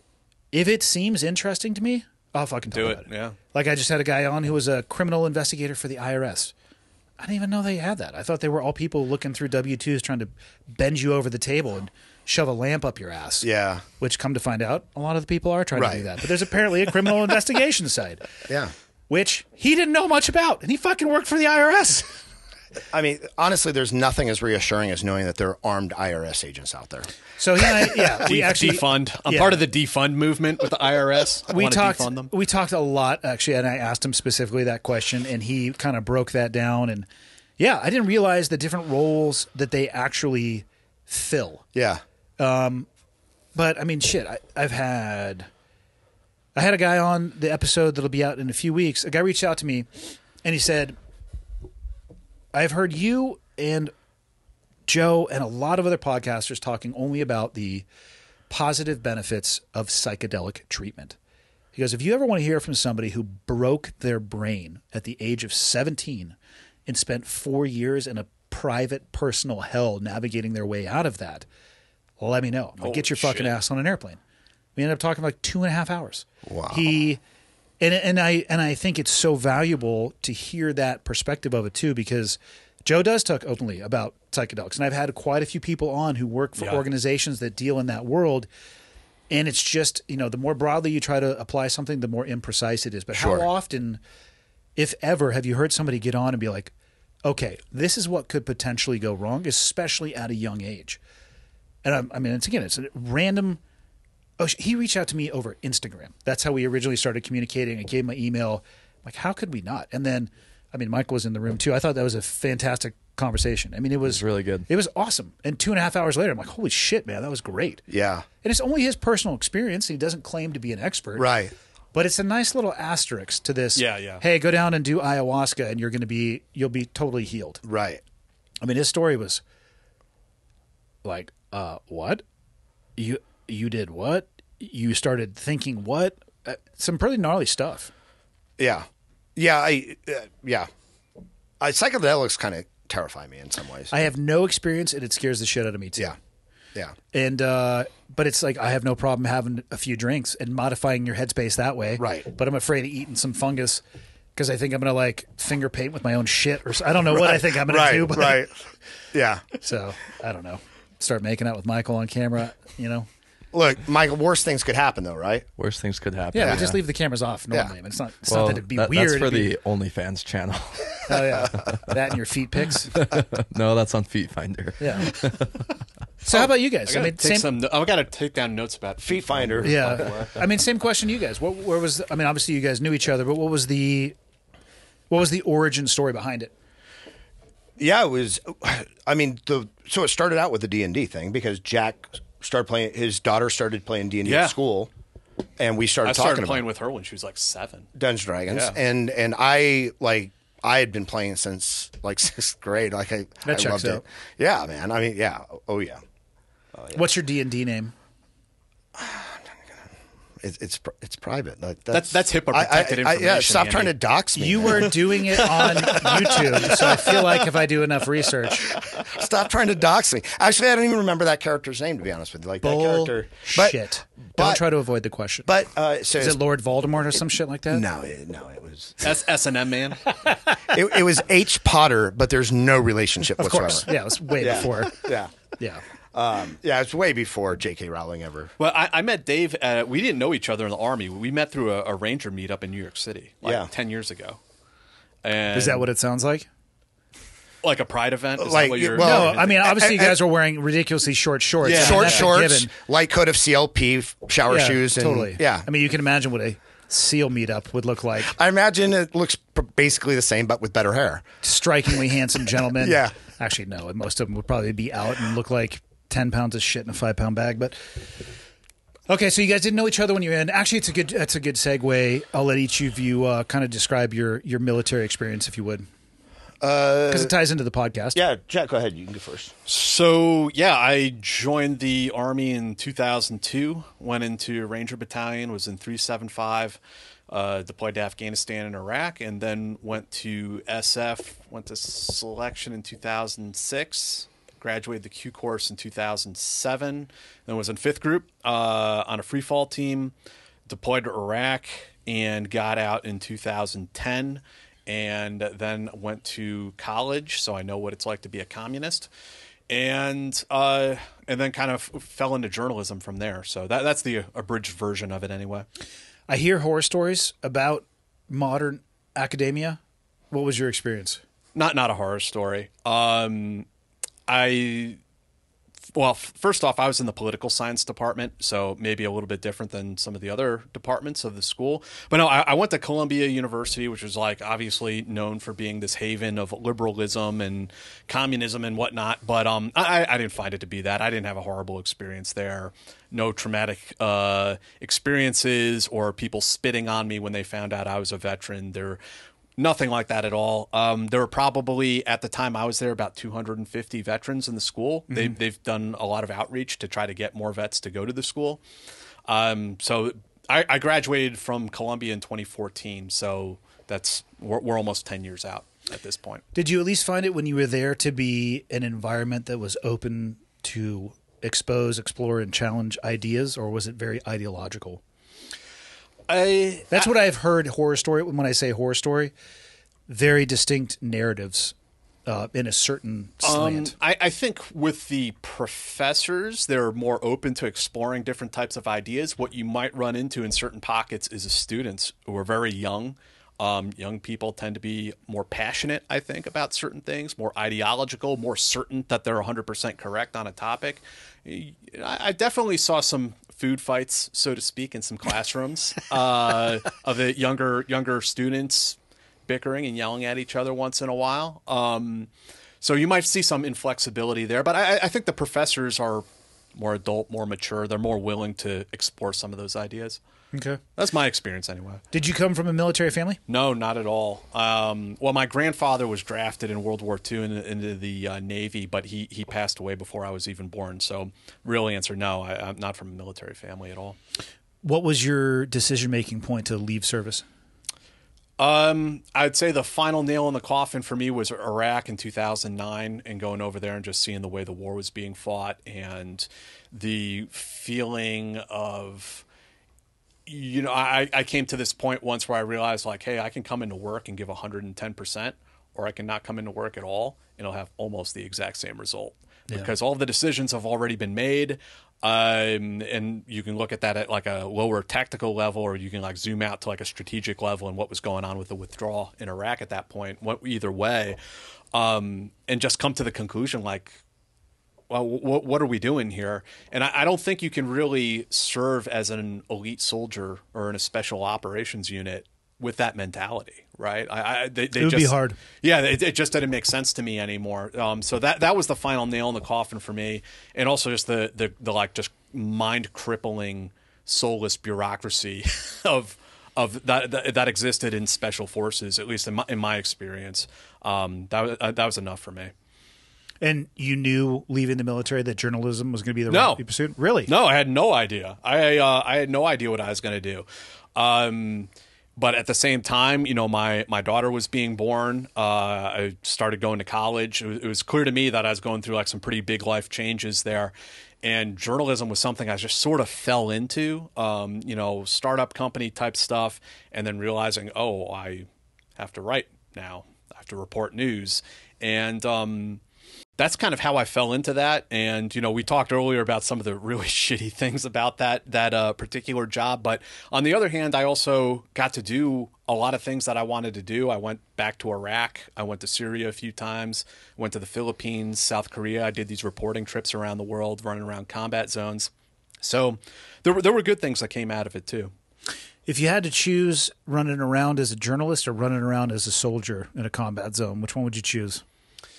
So they each has pros and cons, and I mean, doing it as a journalist, I mean, there's an exhilaration in of itself. You're not carrying a weapon, but what you are able to do is make all of your own decisions, and how far you can get, how much access you can get, where you can go, who you talk to, that's like completely dependent on you. Nothing's being given to you at all.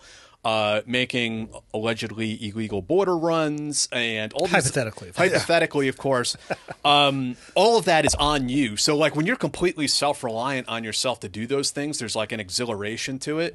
However, there's no combat medic standing by. There's no AC-130 overhead. If you get into trouble, the helicopters aren't coming. So I mean, this gets into a bit of an other subject, but I mean, to try to relate these two occupations to one another, I came to the realization at a certain point that I wasn't a soldier anymore, but I was like continuing to sort of like try to find a way to live this sort of lifestyle, this like high stress, adrenaline fueled lifestyle, to try to like keep that high level up there. And that wasn't necessarily healthy. You know, and I don't have a problem with war reporting or going and doing that sort of like, you know, on the ground reporting. It's really important. But I did come to the conclusion at a certain point, like, am I really doing this for the right reasons? You know? Interesting. Mr. Burke? So, yeah, I mean, I started out in the Marine Corps Reserve. I was there for a year, and then the Gulf War started, and I wasn't going to go with... The Gulf War? Yeah. 89. God, you're old. I am ancient. Yeah. Ancient. And I wasn't going to go, so I decided, or like my unit, I wasn't jump qualified in an Anglico unit, so I decided that I tried to go active Marine, and they wouldn't take me because they considered me prior service. So I figured my next best route was to be a Navy corpsman with the Marines. So I joined the Navy, became a corpsman, but during that process, because I had to go back through boot, and then Corps School, and by the time I was done, the war was done. The Fleet Marine Force was full of corpsmen. They didn't need any more, and so I became a diver, a hard hat diver in the Navy as a dive med tech.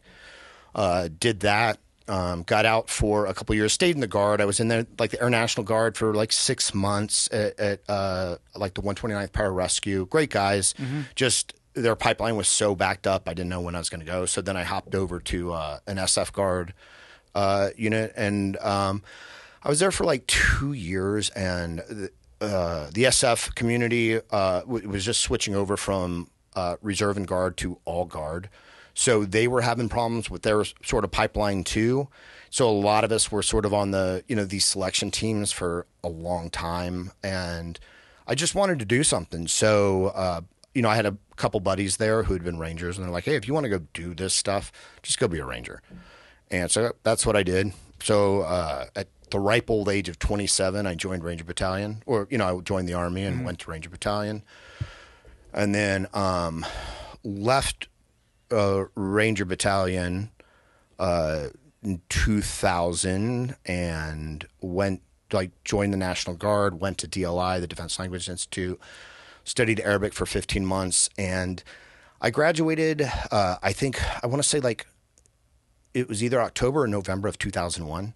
So September 11th had just happened, and here I am, an Arabic speaker and whatnot. Arabic speaker? What'd you test out at? 2+3. Okay, you're an Arabic speaker. So that's pretty good. Yeah. So, I was trying to hook up with my guard unit, but they had already been mobilized. I was kind of sitting around and got a job contracting, basically being like a language-based enabler for JSOC, and did that for a couple of years, was, in and out of Afghanistan a lot. Part of the initial push, like I was out of Saudi for the, for JSOC's push into Iraq. Oh, down in RR? Yeah, we were in the same place. Yeah. And then 2004 started contracting under, for one of the organizations under ODNI, The Alphabet Soup Crew, if you will. Well, 15 different organizations, take your pick. And then did that for like 6 years as sort of, an enabler and, yeah. And so. How'd you like working for the old 3-letter acronym agencies?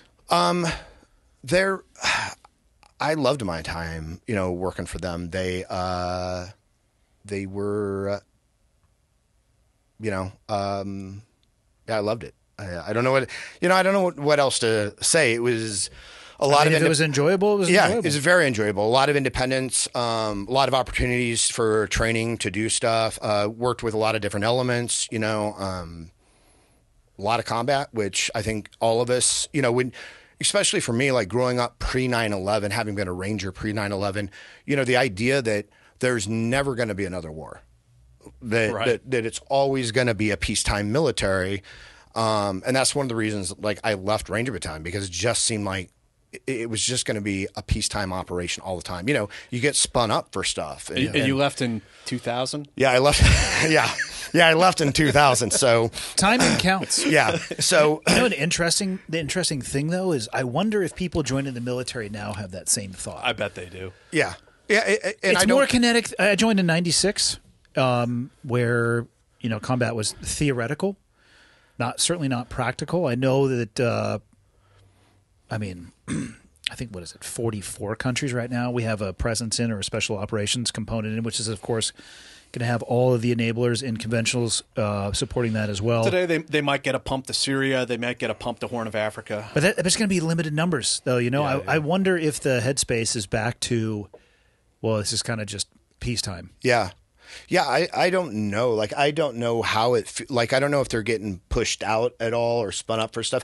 Like, the world still seems more like... My understanding is that op-tempo has drastically slowed, even at the highest levels. Yeah. From my understanding, JSOC now is deploying only for purpose. They are no longer, like, surging overseas and waiting. It's basically back to the pager stuff. Yeah. I mean, it makes sense, but it does feel... like, it might be the biggest case of blue balls, because, like, in the 90s, we didn't think we were going to go. Now it feels like the world's more on fire and that something could happen at any time. So it might be more of a tease. Do you understand that reference, Michael? What? Blue balls? Blue ball? Yeah, I understand. Okay, what good. blue balls. I mean, I don't know generationally. No, is that something the young kids use? Yeah, I was going to say, for now. Yeah, it's still in the vernacular. It still happens. I didn't understand. I thought there might have been a generational gap, and I wanted you to have that in your Rolodex. Yeah, right. Thank you. All right, fair. So you got to check in with the younger crew, man. Look, we're crossing borders here. We're speaking across boundaries. Later on, he has to tell us some of, like, the slang that the kids use he nowadays, does. so we can get up to speed. He's taught me. You guys know what glizzies are? No. Hot dogs. Or Glizzies? in the modern vernacular, big old cock. Yeah. It's an interchangeable term. Really? It can technically be a hot dog or a dick. And I think often, one has a bun, the other does not. Well, oftentimes it's used interchangeably in one sentence for comedic value.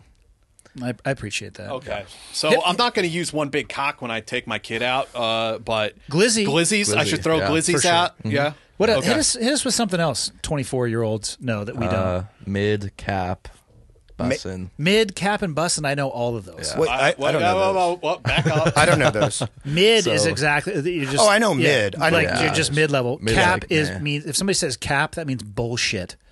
Oh, where does that come from? Do you know? Who What's the fucking etymology? I don't knows? know, actually. I have to know the etymology. And then bussin' just means it's kind of badass. Bussin'? Yeah. Bussin'. Bussin'. Yeah. Bussin. So nobody says, like, that's some dope shit. No, Nobody they'd be says like, in the dope modern era, anymore. they'd be like that, or they'd say Dating that, myself. They'd be like, that slaps. Or that's, Oh yeah. Okay. Yeah. yeah. I'm still Or waiting. that's bussin'. I'm still waiting for Burnt Your Cookie to come back. That's never coming back. Nor do I think it was ever actually a thing. What about Jive Turkey? If you call somebody a Jive Turkey, A jive ass turkey. Yeah. That's from like the 1950s or 60s. I was going to say, 70s. how fucking old are you? I'm ancient. I told you, I'm ancient. Yeah, you're digging into the well of before you were born shit right there. Michael, what else is there? Off the top of my head, I can't really think of any. My 15-year-old really helps me with these. Because Yeah. I'll use them, and once I kind of get like a rough understanding of what they are, I completely use them intentionally wrong in front of her friends. And That's awesome. Dad, you can't say that. I'm like, hey, have your friends come over. We're doing glizzies. Dad! Yeah. And then my middle son, he's like, when are we doing Glizzy Fest? And my daughter's just like, oh, fuck. What else, Michael? Give me some terms. Let's see. Let's just look up some modern slang. Here's the problem with him. He's 24, but he's an old soul. Like, if you ask him what he likes to do on Friday, he'll tell you read poetry. Yeah. You know, or like Little Edgar Allan Poe. he'll go out, walk out into the woods and stare into the stars and think, you know, about life. and Oh, the a little origins of little things. Thoreau then. Yeah, and a yeah. little Henry David Thoreau there. Yeah. He's an older soul Yeah. for 24. Yeah. But you probably hang out with some absolute idiots of your age. What kind of stuff do they say? I actually try to put myself around people that aren't idiots. Fuck. Why You're are our you link to the upcoming generation. Why are you in this room right now? Like, need to find a- why are you in this room? He needed a Present job. company. Yeah. We need to Experience. find a real degenerate for this conversation. He needed a job. Okay, drip.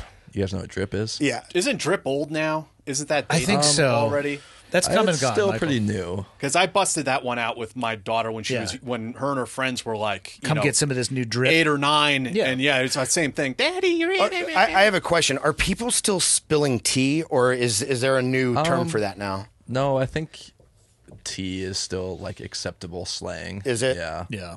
But dishing isn't. Definitely not. No, I haven't Dishing. heard dishing in a Yeah. long time. Throwing shade. Yeah. I don't think they use that one either anymore. Yeah, it's definitely on the out for Yeah. sure. I think they would understand it, but judge you very harshly for using it. Yeah. Shook. Shook? I'm shook? Yeah. But is it a good thing or a bad thing to be shook? It's like surprised. Oh, Like, surprised. whoa, what? You know, like I'm shook. I don't personally use it, but it's fun. I described you well, but so, I mean, so nobody says that they're nonplussed anymore. Oh no, no. That's, I don't think that's anybody ever way did. out, yeah. okay. Vibe check. Yeah. That's relatively Those self-explanatory. aren't the vibes. Yeah. Another one is it's giving and you end it there. So like what you would normally like before that it would be, oh, it's giving whatever energy. But now people just end it at it's giving. What? And you're supposed to fill in the Yeah, negative and you're space? supposed to The understand adjective, it. you Yeah, come up with it yeah. on your own. That's some Ericksonian language right there, making general statements and allowing people to basically fill it in personalize it, fill it in themselves. Yeah. Yeah. It's very inclusive. I finally just last week got started using on fleek properly. So Ooh, yeah, that one's pretty old. oh, it is. I was going to say, It- just in time for that to be completely passe. it took me for like 5 years to get it down. It's giving.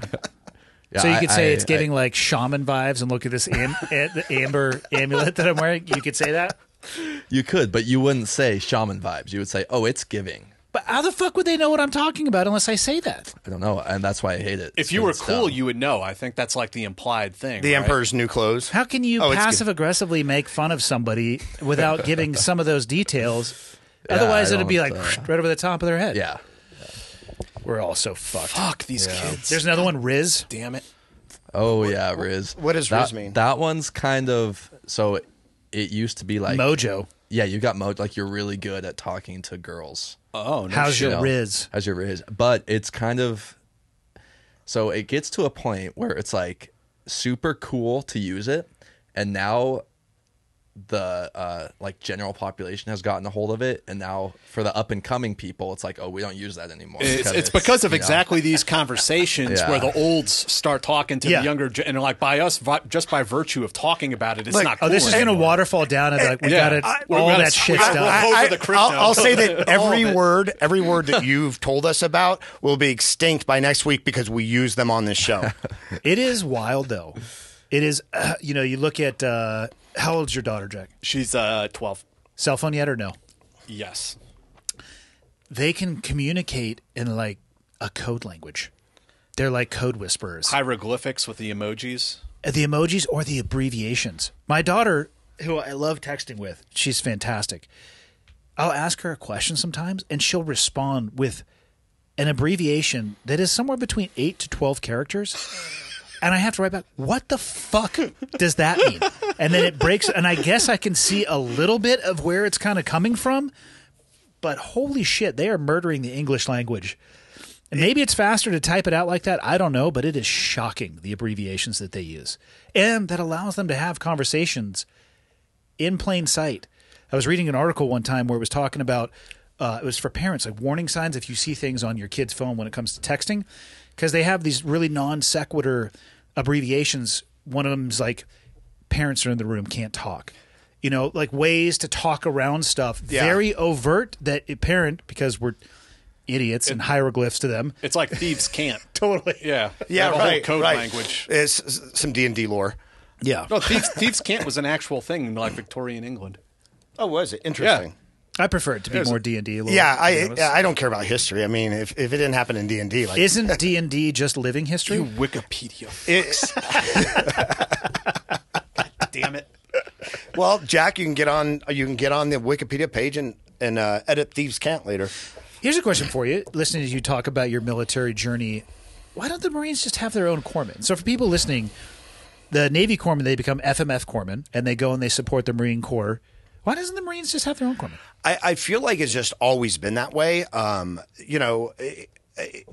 Structurally, they were under the Department of the Navy, so I guess that makes sense. Right.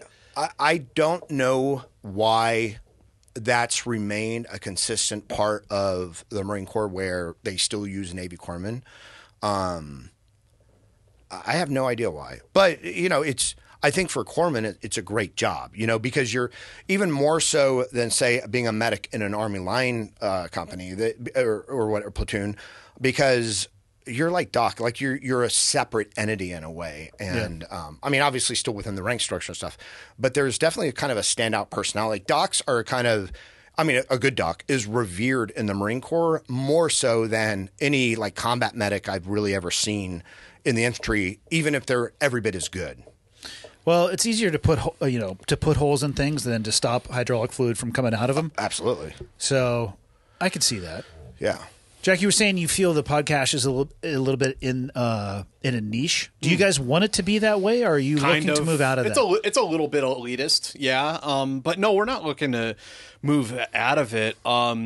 Before you say anything else, we are collectively idiots because we have talked about your podcast but have not mentioned the name of it a single time yet, and we're a couple hours into this. It's the Team House podcast. You can go find on YouTube or Spotify or iTunes or wherever you guys want to check it out. But yeah, it is a bit of a niche. In the subject matter we talk about is a little niche. It's special ops guys, intelligence community people, sometimes conventional military folks, sometimes federal law enforcement. Journalist, who cover those topics. Historians sometimes, but yeah, it's mostly. We have had a voice actor on before Yes, yeah, the Call of Duty, the Call of Duty, and It's either James Earl Jones or nobody. I don't give a shit how good the Call of Duty guy sounds. we nerd out sometimes. We've had comic book artists on. We've had, but it's very, very rare. yeah. It's very rare. Yeah, we kind of stay in that theme. But one day it'll be somebody who is an operator. Another day it'll be someone who is an intel analyst. The next day it could be an FBI agent. But it's in that vibe. Yeah. I like it. Yeah, and like, how do you feel about this? Because obviously you have a very successful podcast, but there's always a way to get more success if you lean more into politics or lean more into like trending fashions. You're talking about chasing the shiny object? Yeah, I won't do it. Yeah, that's kind of where we are not too. Worth it. Yeah. Well, it's hard to describe how cathartic it has been for me to sit down and have conversations with other people about their experiences. Mm-hmm. It gives me a different way that I can view my own experiences. It gives me an enhanced level of empathy and compassion for what I've sat across from God, I can't remember her name off the top of my head, but I think it was in Niger. Her husband was killed. He was a Green Beret. Michelle. Yes, Michelle. And fuck. I can't even imagine being on the other side of the. Right. And like a lot of people who get that knock, they knew something was up. It was just something, Yeah, and yeah. it's just the worst case scenario coming through, and then having to take your kids to a park and waiting a day to tell them so you could do it at the appropriate time so you could get back support from your grandparents and going to a park. Holy fuck. I mean, how can you not be changed as a person listening about that experience? So if you gave me the choice of you can continue on the path that you are on, and who knows what level the podcast would grow to, or you could chase the shiny object and not enjoy yourself Right. and Yep. feel fucking dirty Right. at the end of the day. Oh, but a lot more people will know your name. You can fuck off into the sunset. But with that. it becomes just another job you don't really like. This is my favorite thing to Yeah. do. This is, and I never, it goes back to how did I have the idea to start this? It wasn't my fucking idea. That's Yeah. how I had the idea. And I didn't know what it was going to be, and I didn't know anything about, I think it was 2 years into it. I got a random cold call, but it was an email.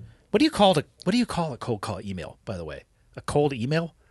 What would that be? Yeah, An unsolicited email that shows up. What is that? Like a cold lead or I I don't know what the fuck it is. Yeah. So I get one. It was from an advertising company. I didn't know anything about. I had heard ads on podcasts, but I certainly didn't start a podcast to advertise. And over years, it has grown, and that's why I just put it back into what I'm doing. Yeah. I mean, don't give me. It impacts my ability to do the things that I want to do as well, and there's benefit to your life. And I'm not anti-capitalist by any stretch of the imagination, but if you offered me a shit ton of money, and people will know who you are, but I had to do that, Right. And then once I think you go down that route, what do you do if you see a dip? Do you have to find something more controversial? Right. Yes. Do you have to more logs on the fire?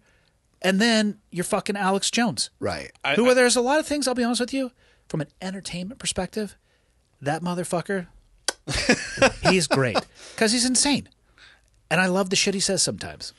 I can't get behind it, but goddamn, that guy's entertaining. Yeah. I think that's the trajectory a lot of the pundits go on because you always have to top yourself. You have to say something crazier and crazier and crazier until you finally just crash and burn, Yeah. Which I think will happen if you give it long enough, especially if you start getting near the edge and you see somebody else maybe do something. Okay, well, I need to do that, but a little bit more. The next thing you know, you're cascading off of the edge of that thing. I don't have any interest in doing that. Yeah. I get personally too much out of it, and I am not talking about an economic measurement of that. From just as a person, I get so much out of it from doing it. So when you get some of those like cold calls from not from advertisers, but from people who either it's their publicist reaching out to you, which is always odd, or from them personally, and you like read their bio. And My you're like, favorite though is when a publicist reaches out for an author that I personally know well. Yeah. Hello, sir or madame. And I always say the same. I'm a huge fan of your content and the Cleared Hot podcast. And I've also seen the templates where they forget to change the name. Yeah. Or they leave the name highlighted. I'm like, you're definitely playing varsity fucking basketball at this point. Right. And this is who I represent. And I'll write back, do you mean the guy I've had on a few times and who has my personal cell phone number? Just let me know if he wants to come back on. Right. Right. The fuck, man? Do your Do, homework. do a little research. I've had a couple where they try to be like really spooky. Like, do you want to have this secret agent from the CIA on your? And it's like, No. Do you know what we even do here? Like, what? It's like this. What you're saying right now is not tantalizing. Like it's, and I don't put this necessarily on the person themselves because this is the publicist, I think, generating a lot of this, but it comes across so douchey. Yes. Yes. It comes across just so douchey. It's like, this is not the way to approach us. No. And then occasionally, I mean, I do read them and I'll get into them like, oh, that does sound like an interesting book. Yeah. And I can separate, hey, the publicist doing that, what I would say a little bit of a cringy advertising. Yeah. But the person will probably be okay. Yeah. Yeah. But it is interesting to get a high volume of those and try to separate your way through it. And it's either interesting to me or it's not. Yeah. It literally is as easy as it is for me to make a decision on that. Have you had any guests that you've had a hard time validating or Yes. verifying? Yes, I have. And there has been one that it got a little bit wild, and this particular individual wanted to start using like active duty service members' names, which it's the only time I've gone back out and actually the only time I've ever edited for content is I beeped out their names because they don't have the ability to defend themselves. Right. And so I let the person talk in the manner that they wanted to talk and beeped out everything else. That was probably as far as not necessarily being able to vet. Other than that, in real time, I'll push back on people if it starts going down that rabbit hole. Yeah. But so far, I haven't encountered that many issues. Yeah, yeah. We've had. It's funny because you get these emails sometimes from people, and they're showing you photos and claiming that they did something, and you know where these photos are, or you're reaching out to other people in the community, like we've never heard of this dude, and it's sort of like I would absolutely have that person on, and I would destroy their fucking life Really? on air. I mean, why not? I get to have fun too. You know? Yeah. Every once in a while, I think I should have my cake and eat it too. I agree. I'm all for it. We've had a few of those. Also, a few people who do not come from our network. They kind of come those unsolicited emails or whatever, and they're claiming all these things they did, and they want to be on the podcast. And I'm like, okay, and we're getting them scheduled. And because I don't know the person personally, or they're not a friend of a friend, or whatever the case may be, I'm like, okay, I need to see a DD-214 now. Yeah. And poof. Yeah. Well, the problem with that is They'll disappear. Photoshop's a real thing. Yeah. Yeah. You know, it's this happens far too often. I'll speak about this broadly because it touches a little bit closer to home than it should right now. But let's just say somebody in my extended family may or may not be in a relationship with somebody who was telling them stories. Here's the thing, right? Like, how fast can you recognize a story that doesn't quite fit? Yeah. So you guys are both from the Army world. Let's use this as an example. Somebody was in for a total of 4 years, got out as an E4, claims to have made it through as a Green Beret and deployed a few times, no longer allowed back into a particular country because they were part of a body, they were going out and grabbing people. How they were identified by true name, I'm not sure. Claims combat-related TBIs, no Purple Hearts, no combat awards, and that was the level of knowledge or information that I had received. And I was like, I have questions. I have a few. I didn't go down the Green Beret pipeline, but I think it might take you about the first 4 years of your enlistment to do that, and they're probably going to ask you to re-enlist after that. Also, what is this secret mission shit that probably Tier 1 units would be doing? It's like, what the fuck? Everybody wearing a green hat is at least an E5 too. So right there. See, I didn't even know that one. Yeah.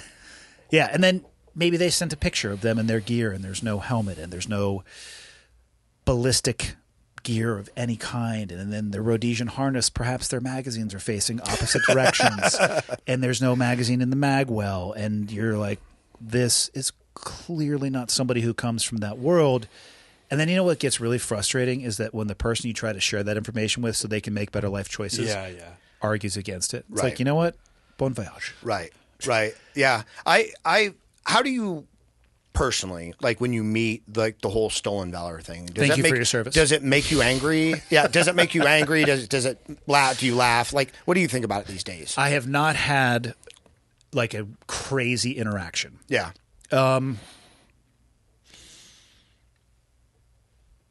There has been at the coffee shop, I have been told, somebody who comes in there wearing a green beret, a civilian top with military medals on it.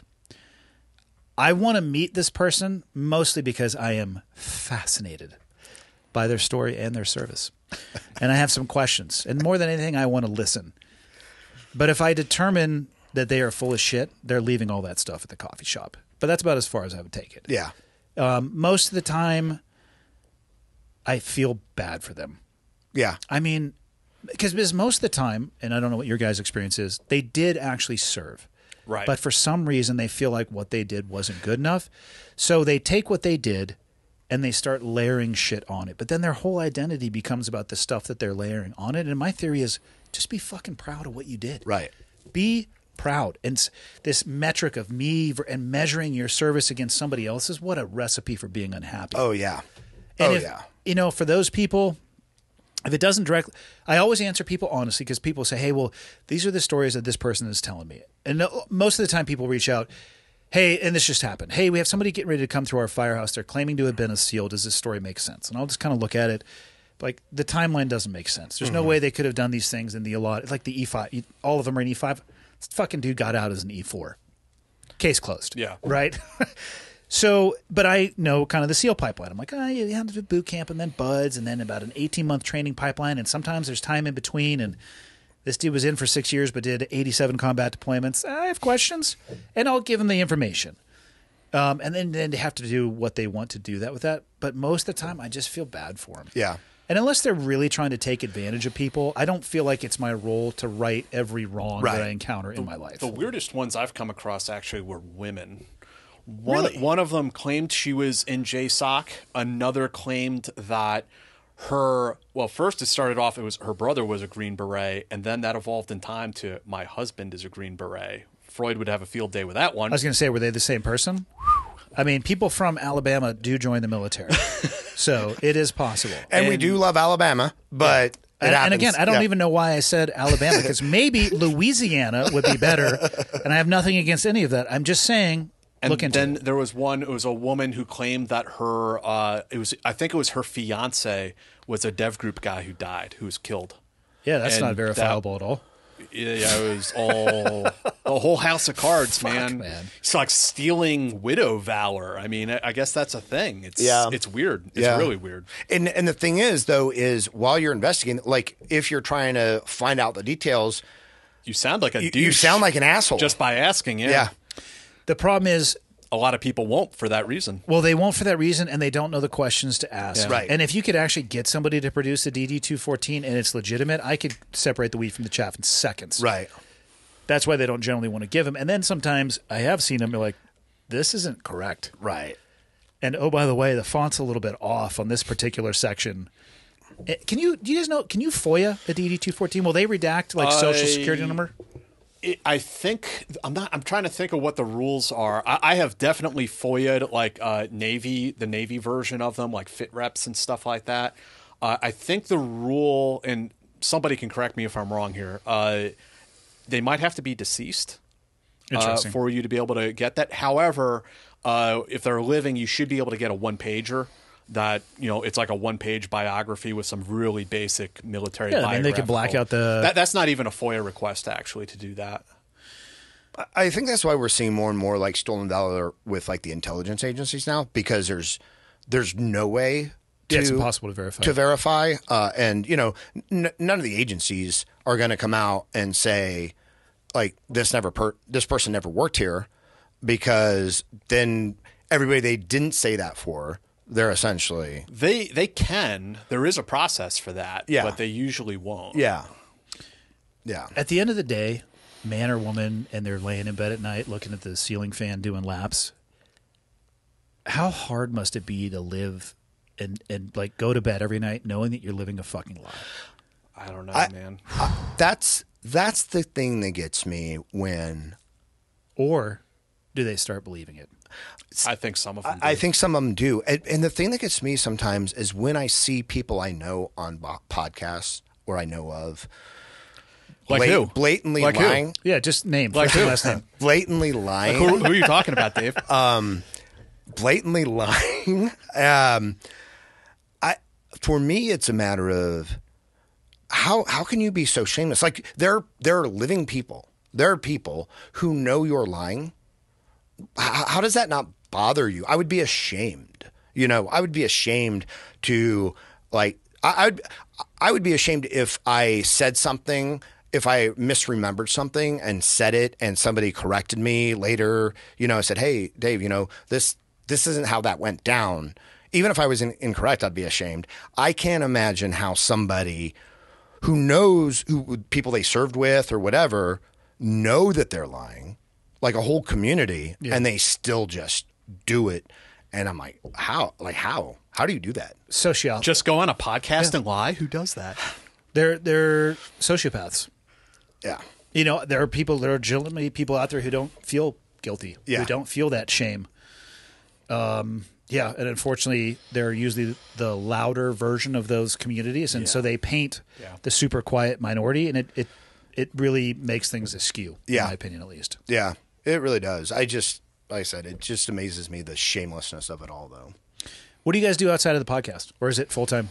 It's not full time, although it's growing. So I mean, it's getting a little bit closer to becoming that. But I still work for a company called Odyssey, and I write veteran oriented stuff for them for a website called ConnectingVets.com. And then myself and another journalist, Sean Naylor, we have a news outlet that we started together, and we publish a lot of like soft intel news articles on there. Okay. Yeah. Yeah, I pivoted into cybersecurity not too long ago. Got laid off, but that's the area I'm working in right now. Okay. Yeah. If you guys could make the podcast full time, would you go down that path? I would never stop writing. I don't see myself ever doing that, but it's just one of those things. If it became more of a full-time job, I could be able to focus my time a little bit better, I guess. Yeah. Yeah. I love cybersecurity. I love the field. So I don't know that I would ever leave that field. It would give me, it gives me options. I don't have to just take any job because I have options right now. Because of the podcast, I can be picky. But I do love the field. I love the people I've met in that field. There are a lot of like warriors in that field who may not, be on a battleground, but it's sort of a different battle space, but they're every bit as patriotic and committed as any spec ops, person you've ever met. And do you guys both still live in NYC? Yeah. I live in Brooklyn, Dave's in Queens. Yeah. I was just out there a week ago, very briefly, for a speech. It is not the same as Kalispell. Where you was this like Midtown Manhattan. Yeah. The Fifth Avenue Hotel, I think where it was. They just opened the place up. It was very nice. I mean, the event was great, but man, I don't think I could go back to a big city. Yeah. After making the move from, San Diego, which it's still not as populous as New York as far as a compressed nature. There's a lot of stuff I can appreciate about it. I mean, the first thing I did in the morning is just go out and walk around. The hotel was near the Empire State Building and kind of just cruise around and grab coffee from different vendors and some glizzies, some street glizzies. Well, that was in Hell's Kitchen, the glizzies? Could have been.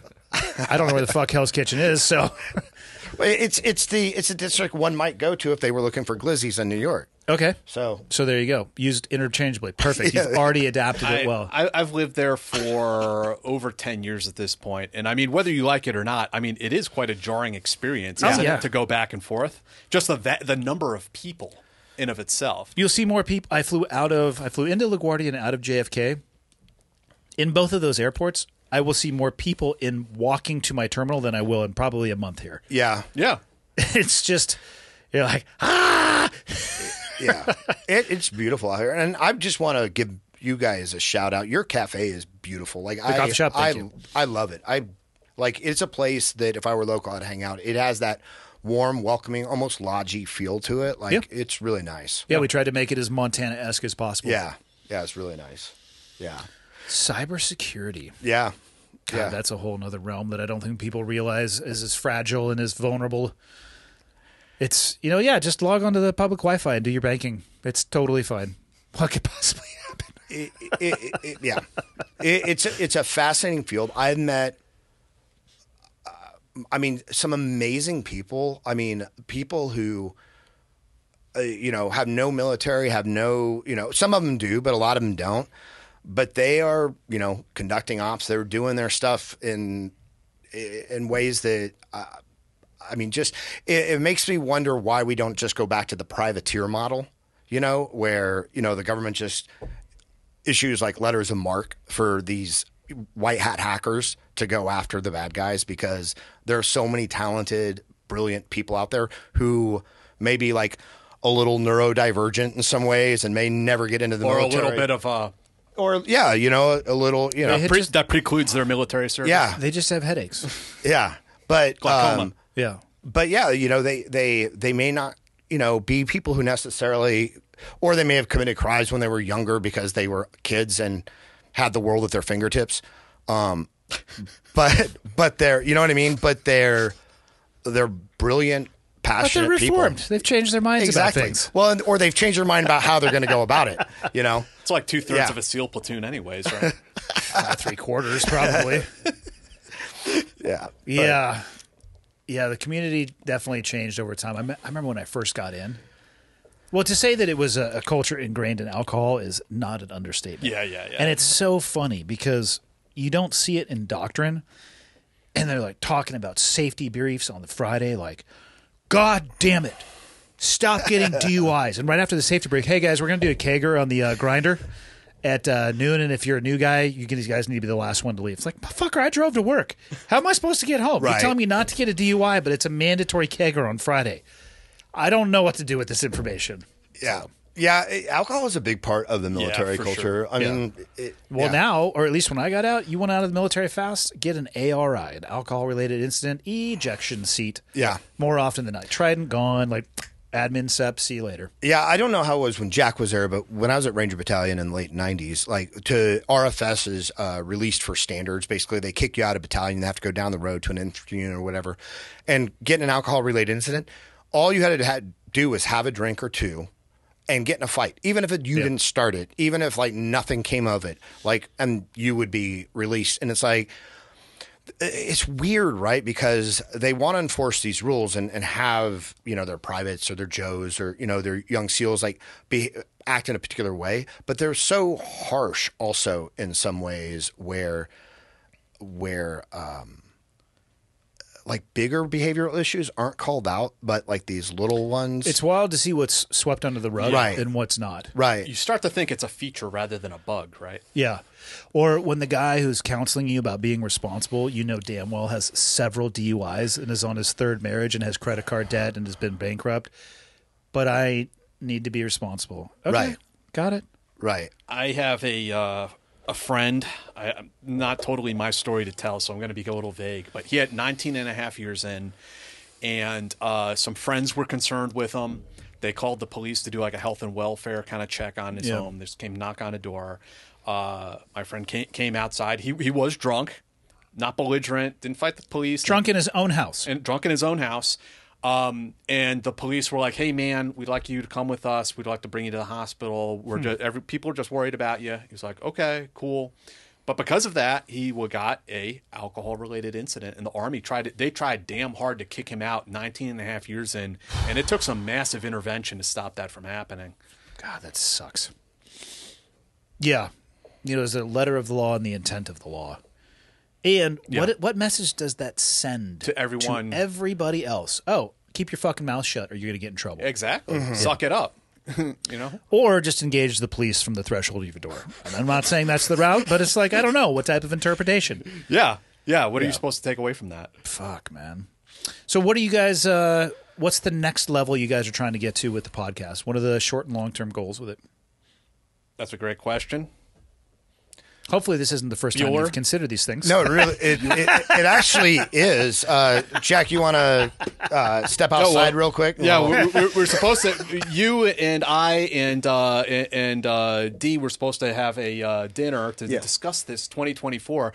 But no, I mean we're in a pretty good place right now, and I think it's for me much like you described, Andy. It's about what's interesting to you, what's fascinating. To me, I really like to find the people who've never been interviewed before. Yeah. Those are the really exciting people to interview. So for us, there are a few like big names that I would like to get on this show, people who are like former SecDefs, DCIs, things like that.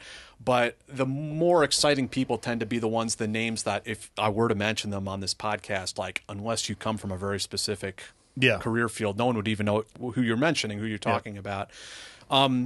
But we found ourselves in a good place, and I think right now it's mostly continuing along those lines. We are doing some products with Greg Coker. Sorry, Greg's making a knife for us. Yeah, So there's that. And then we got some artwork, stuff coming out. But yeah, I think it's just kind of marching like we've never.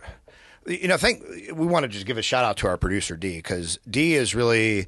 He's the guy who Turned it around. He turned it around in terms of just two dudes talking, and then D comes in as like advertising, talking with the advertisers, like turning it into an actual business. Yeah. Even though, he doesn't know any more than we do how to work the TriCaster that we have. Like, it's one of those things. YouTube. How do you think I learned how to do any of this shit? Yeah. But it's one of the My things, favorite thing to put into YouTube is how do you Right. fill in the blank? Yeah. No, our whole studio was basically set up via YouTube, like how do we do this? Sometimes it works. Sometimes it but doesn't. we're in the same boat you are with Black Magic cameras. Is we have a TriCaster, a new tech, right? TriCaster. Yeah, it's a new tech TriCast. That we honestly use like 1% of. It can be done, it can create like these multi-channel newscasts. He's got the same thing. He's got the little A10 Mini Pro. And Yeah. what do you use on there, Michael? 4 buttons? Yeah, and just at the start of the episode. Yeah. Oh, this. Yeah. Yeah. This, yep. If you put $1 million on this table, I couldn't explain to you the functionality of 80% of that device. Yeah. I'd just be like, sorry, just take your money and leave. Yeah. But Dee's really good about like pursuing all those opportunities and broadening us as a as a money making endeavor as opposed to just us sitting and kicking back with friends and Isn't it talking. interesting people who will hate on the fact that you're doing something that you like, but also making money as well. Oh, you guys are having a really good time. Oh, you're just trying to fucking make money. Yeah. What? Yeah. Don't you have bills? Come in on Friday, drink a scotch, and interview some interesting people. Like, Yeah. yeah, we get paid for that. Yeah. It's Yeah. pretty fucking awesome. Yeah, and what's wrong with that? And we all have bills, and if you want to go work at McDonald's, go ahead and work at McDonald's and pay your bills. And if I have put the time and effort in to do this and I can pay my bills, why is there a judgment in And comparison other between people those two? will Yeah. watch it and enjoy it. And, get And something it's out like of it. we do live ad reads, and we generally only do 2 live ad reads per show. We do them together, and and we're sort of obligated by our agreements with these companies to do them at the top of the show within a certain time frame. Yep. So sometimes when when the person is really going, we might have to say, hey, sorry, let's we try to give them all the space we can. Yeah. But people often get really upset that we do live reads or do these things. It's like we're providing a free product here. Yeah. But I mean, they get upset when we talk, when we don't talk, when we ask questions, when we don't ask questions, when we drink, when we get Meanwhile, up to use the they're bathroom. not willing to put in any of the effort to put anything I up mean, online. yeah. Yeah. And to be fair, like some of the criticism, I kind of suck at like I just like to talk with people and I tell a lot of dumb jokes. And so it's taken me a long time to learn how to like not ramble. I mean, I still ramble, but not ramble as much as I did. Yeah, and to it's a ask, skill like it's a anything learning else. experience, Yeah. Yeah. I did a 15-minute ad read once. Wow. 15 minutes. Oh, yeah. I got completely lost in the bullshit story that I had made up. It was for a dick pill called Blue Chew. Oh, yeah, we we did Blue those. Chew. Yeah. Yeah. Yeah. I was just like telling a story about like an Amazon delivery that was coming, and like the doorbell was like ding, and they were in the backyard shooting arrows. Like, oh, that's for my dong. And just like got completely lost in what I was doing, and then it's just like, oh fuck, here we go into the episode. I was hoping there's going to be like an awesome sex story about like what happened after you popped 5 of No. them in Las Vegas or something. Oh, you'd have a heart attack, I think. I think that shit used to be like blood pressure medication. Yeah. No, but I mean, yeah, and people are like, that was the best ad read ever. We thought the podcast had started. I'm like, if I'm being totally honest, I had forgot that I was doing an ad read. That's Because I was hilarious. basically just sharing my inside thoughts with you on the outside. Yeah, I mean, there have been a lot of ad reads we've had that we've just had a ton of fun with. Yeah. Like a The ton ball of trimmer. The Yeah, ball trimmer Like was the a ball lot of trimmer is fun. like fun. It's fun to do. Oh, the Manscaped? Yeah. Yeah. Like we don't have them anymore. But we had them for quite a while, and like we had so much fun doing them. But then you get the ninja sword that we used to pull out when we've been drinking. Yeah. But then you get copy from some of these companies. You're like, this is just It's terrible, It's yeah. terrible. Like, let us do it. Like, we'll do it. Yeah. better than Highlight this. the things that are mandatory Yeah. for me to say, and Yeah. then get the fuck out of the Don't way. write the script because it's not good. Who's at the apex of your bucket list for guests? Oh man. So there are a few people who are like very high up in the special activities division that I'd like to get on. One of them is actually somebody that I'm writing about right now, who's kind of like legendary guy, served in Vietnam, went into SAD, didn't retire until like 2011. Maybe we can, after we write that article, maybe we can get him on the show. Yeah. There's a few others. We're actually going to have Mike Vickers on in December. I'd like to get Robert Gates on the show. I'm trying to think of like people like who, if I said who they were, they would stand out. I would like to get Rob- Scotty Miller. would be a great one. Yeah, I'd like to get Rob Joyce on. NSA, and he used to run a lot of the projects there. And obviously, there's only so much you can talk about, but like getting NSA people talk is really hard. That makes sense, though. Yeah. I mean, they are an organization that by doctrine is probably very heavy about them speaking publicly at all. Yeah. Yeah. But yeah, he's one. What about you? Are there like big George gets? Bush Jr. That would be cool. Can you imagine sitting down and talking about the difference in experiences based off the decisions that he made and the impact that it had? And I'd just be fascinated to know what made it back to him, how he feels about the decisions that he made now with 20 plus years in the rearview mirror, and what it felt like to commit America to a two-front war. And just so many fucking questions. Yeah. And I don't know if necessarily he would be against it. I would hope that he would be open to having that conversation. But that would be that's the topic. I think any of the former presidents would be amazing. But I also think like they're so concerned about legacy and the politics that. But they're also human. Yeah. Having a candid, you don't really see candid interviews with them on these topics where things are tough. Right? I think I could get him comfortable. I think I would love to see that. I would absolutely love to watch it. I would don't get love me to wrong. see that because because there were a lot of things going on in Iraq that when he was president that I was like, how is this happening? Like, is he saying that this stuff needs to happen? I don't think at the end of the day, it's ever really the president. Yeah. I think it's the cabinet. I think it's the people at the highest levels of the military. I mean, they're the person at the end of the day that has to rubber stamp it. Yeah.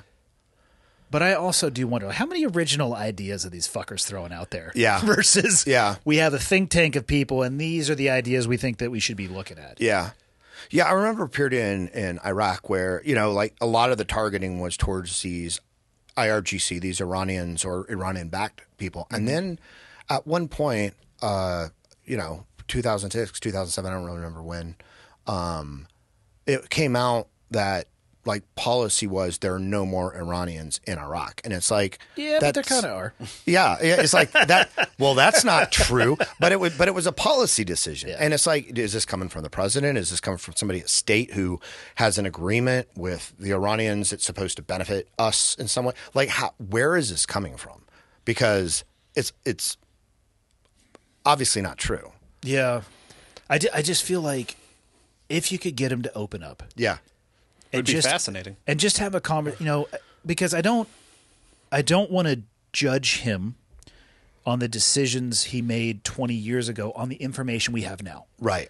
But I'm fascinated to know what he thinks about it, having seen it play out, having seen multiple administrations, having seen the withdrawal from both of those countries and the impact that it has had. And I don't know. I think it would be fascinating. Whether or not it'll ever happen, I don't fucking know, but that's the absolute apex for me as far as a guest goes. That would be pretty awesome. Now, do you have like what are your next big aside from these big gets and the guests like what are you planning for your podcast? Like how does the podcast grow for you? Because we'll copy what you're doing. Yeah, I'm just keep reaching out into different areas and things that interest me. Yeah. What I don't want to be is like a military podcast. Mm-hmm. Yeah. I think maybe a lot of people associate me with that because I do have a lot of fire, military, law enforcement, first responder, and that's just because that's kind of the world that I understand. And it's very easy to bridge that. I've had some authors on and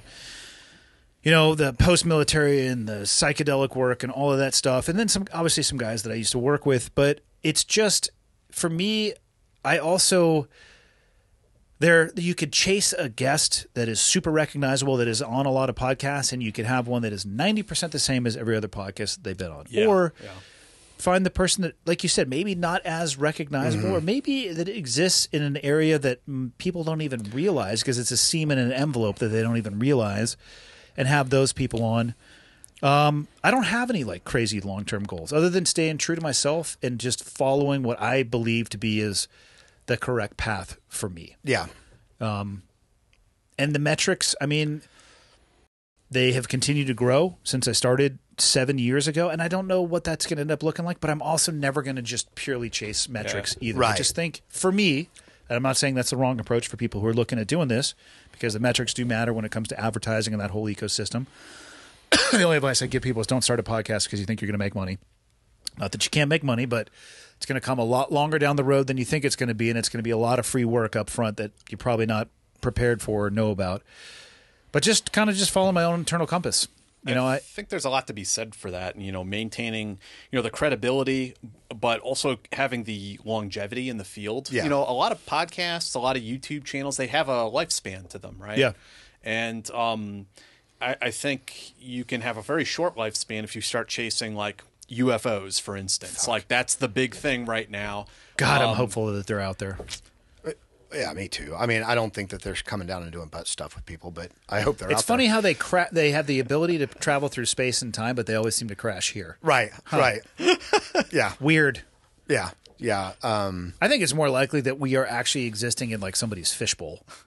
You know what I mean? Like we go to like the zoo and watch apes like jerk each other off. There's just some dude looking at us in a fishbowl. Like, these are the dumbest motherfuckers I've ever seen. That's really going to make me. That's really going to make me self-conscious tonight when I cuddle up all by myself in my bed. All by yourself now. Well, come on, Jack. Yeah, but so let's say you go down the UFO rabbit hole, right? Like, first off, I don't know shit about science, space travel, and I look at some of these people, and I do believe them that they believe, but I think they have some real massive gaps in logic and objectivity.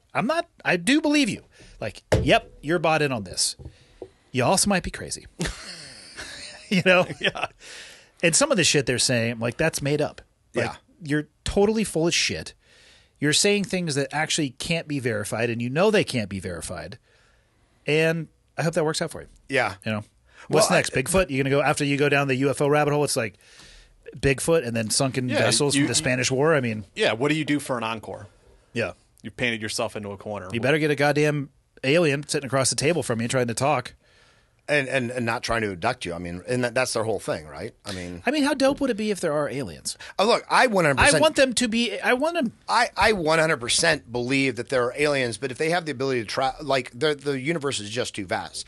But if they have the technology to travel to our planet, they are not like they probably find us very boring.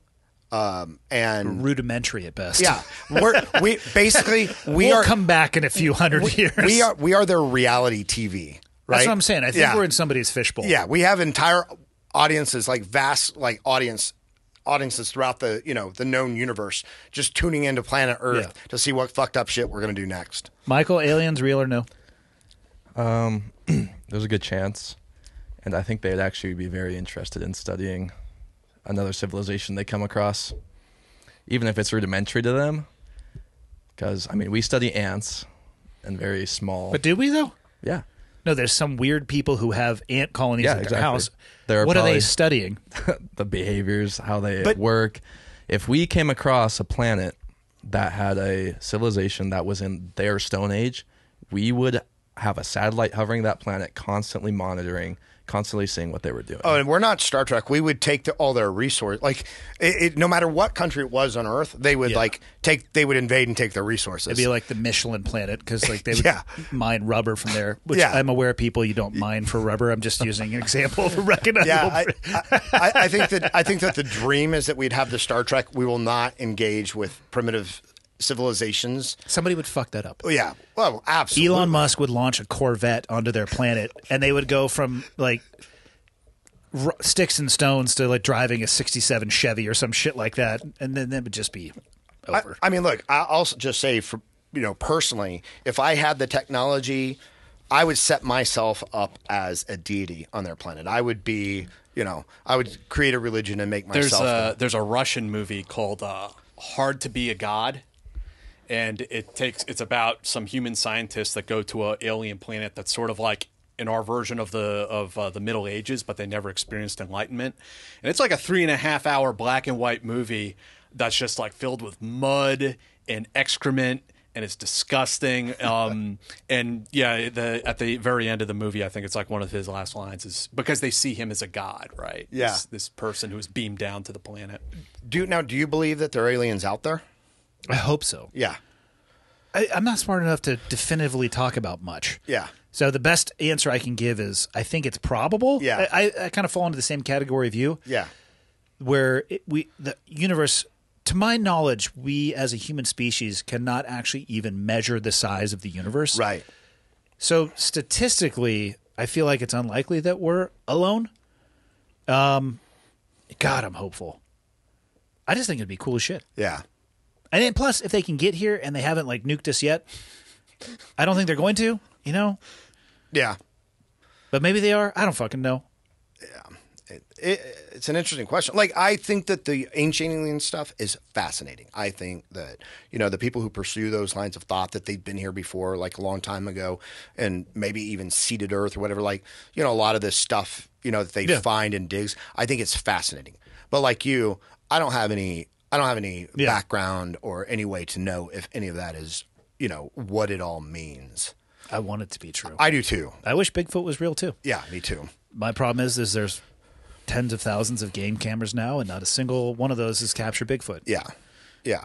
Yeah. No, I wish all that stuff was true. Like, I don't even believe in ghosts. I mean, I'm just a non-believer. Like, until I experience it personally. Yeah, it's fair enough. Yeah. What do you guys want to close it out with? We've been at it for over 2 hours. I want to get you guys out there exploring and enjoying Montana. Anything you want to leave the audience with? Anything you want to tell them about the podcast? You kind of already talked about. If it's a podcast, you can generally find it on most podcast platforms. Mm-hmm. So it's out there. No, I mean, I don't know if you do, Jack. Like, thanks for having us out, man. Yeah, Thanks for having us appreciate on. it. It's Yeah, great. Yeah. It's, never been to Montana before. Beautiful up here. Hope they come again. It Yeah. doesn't suck, and you absolutely should. and I mean, compared to like a lot of the guests you've had on, like, I'm just humbled that you had us on. They did it at the airport. They did stamp my passport and make sure I had a return ticket to New York. I didn't know. I wasn't expecting that, but Yeah, we want people to visit, but not stay long term. It actually is. Everybody wants to complain about the Californians, and what I try to tell people is maybe let's rethink this logic. You don't like the politics of California. Why do you think people are leaving California? The ones that also don't like the politics there are maybe the ones that would be great Montanans. Right. And actually, Michael, you were born in Montana, right? No, but I've lived here. For First most off, of my shut the life. fuck up. For the purpose of this, you were born in Montana, right? Okay, Let's try this again. Michael, you were born in Montana, right? Yeah, Helena, Montana. Yeah, perfect. 1999. How long does somebody have to live here to be considered a local? Because this is a contentious issue. I would say Or like, are you a Montanan? yeah, I would say so. Well, what makes you so, though? He was born here. Yeah, I was born here. Other than being born here. I've been here since I was like Born. in kindergarten. Yeah. Or born, yeah. Excuse So me. but people, if you told people that, they'd be like, yeah, man, welcome, brother. You're a Montanan. Yeah. Like, I moved here from 7 years ago from California. Fuck you, Nazi. Take it easy, dude. Hey, what do you think I think 7 years is pretty good. Like I really think it depends on who you ask. Yeah, I would say like 3 to 4 years. I would say you're pretty safe. Here's a good story about it. So I think I've told you this. There's a Under the Maybe. Big Sky concert here in Montana. And a buddy of ours, I'll make up a name. It's Nelson. It's a fake name. And he was running security there at the event. And 2 years ago, he fucking swindled me into basically checking wristbands for 13 hours a day. And so there's a variety of areas, and it's drunk people at a festival having a blast. Like, get after it. And I was working over at one of the VIP areas. There's a variety of VIP areas. And I'm literally like, you don't have the right wristband. You can't come in here. I'm sorry. As the evening goes on, and people have been in the direct sunlight for quite some time and having libations, it gets a little bit wild. And people are going out through this gap in the gate, and they're just pissing all over this guy's property. I'm like, you're fucking out of here. Like, at least be respectful. So this guy goes out, and he is just standing there, swaying back and forth, just cock in his hand, just sprinklering everywhere. He comes back, and I'm like, hey, dude, like, you're out of here. Like, you're not allowed to just piss all over somebody's property. Hey, man, that's fucked up. I am a third generation Montanan. not like these California faggots who have been moving up here. I was like, oh, hey, I'm from California, and here's the sheriff that's going to walk you out of here, you fucking dick. Like, read the room, buddy, or just shut the fuck up. Yeah, You know? yeah. Wait, so he tried to basically claim that it was Somehow there was a value proposition in him being a third generation Montana. it's Montana diplomatic immunity in a way, I guess. I guess. And Yeah. fuck those California guys. I was like, oh, man, you should have picked a different state. Yeah. So is it Montanan or Montanian? Montanian, just with an N. Yeah. Okay, interesting. Yeah. That's not Which what I would have doesn't guessed. Actually, it's not a real word, I don't Yeah. think. It's like Kentuckian or Kentuckan. Yeah, yeah. Oh, we're all Americans. Yeah. You know, it's goddamn. Everybody wants to identify themselves in this little narrow tranche, and then we should fight about the fucking tranches. Sucks. It's how we roll. Yeah. Where can people find you social media wise? Any websites you want to point them at? What do you guys want to direct people towards? I think just direct people towards, the YouTube channel is the Team House. That's the best place probably to find us. You can find me. I have a website, Jack Murphy Writes. If you Also, want to your Substack. Yeah, the High Side. You can find me on there. That's about it. Okay. How about yourself? Just the website and social media wise, like I mean, I'm on them all, but I'm not. I don't use them that much. Like sometimes I go on rants, like rampages on Twitter. But aside from that, like I don't think I've checked my Facebook in like 8 You know what years. they're calling Twitter now, right? Or X, yeah. XFK Twitter. You want to talk about stupid fucking acronyms. X, formerly known Twitter. That's what Elon, when he was just on Joe's podcast, every time he brought XFK Twitter. It's like, hey, dude, you're the one who fucking renamed it. Just call it Exhausting. X. Yeah, exhausting is exactly correct. The app formerly known as Yeah. stealing a page out of Prince's playbook, right? It's like, hey, dude, you chose to rename it. Just Yeah. fucking call it by its new name. Yeah. All right. Yeah. So, and on that note, thank you, gentlemen, for making the trip. Thank you. Thanks for having us.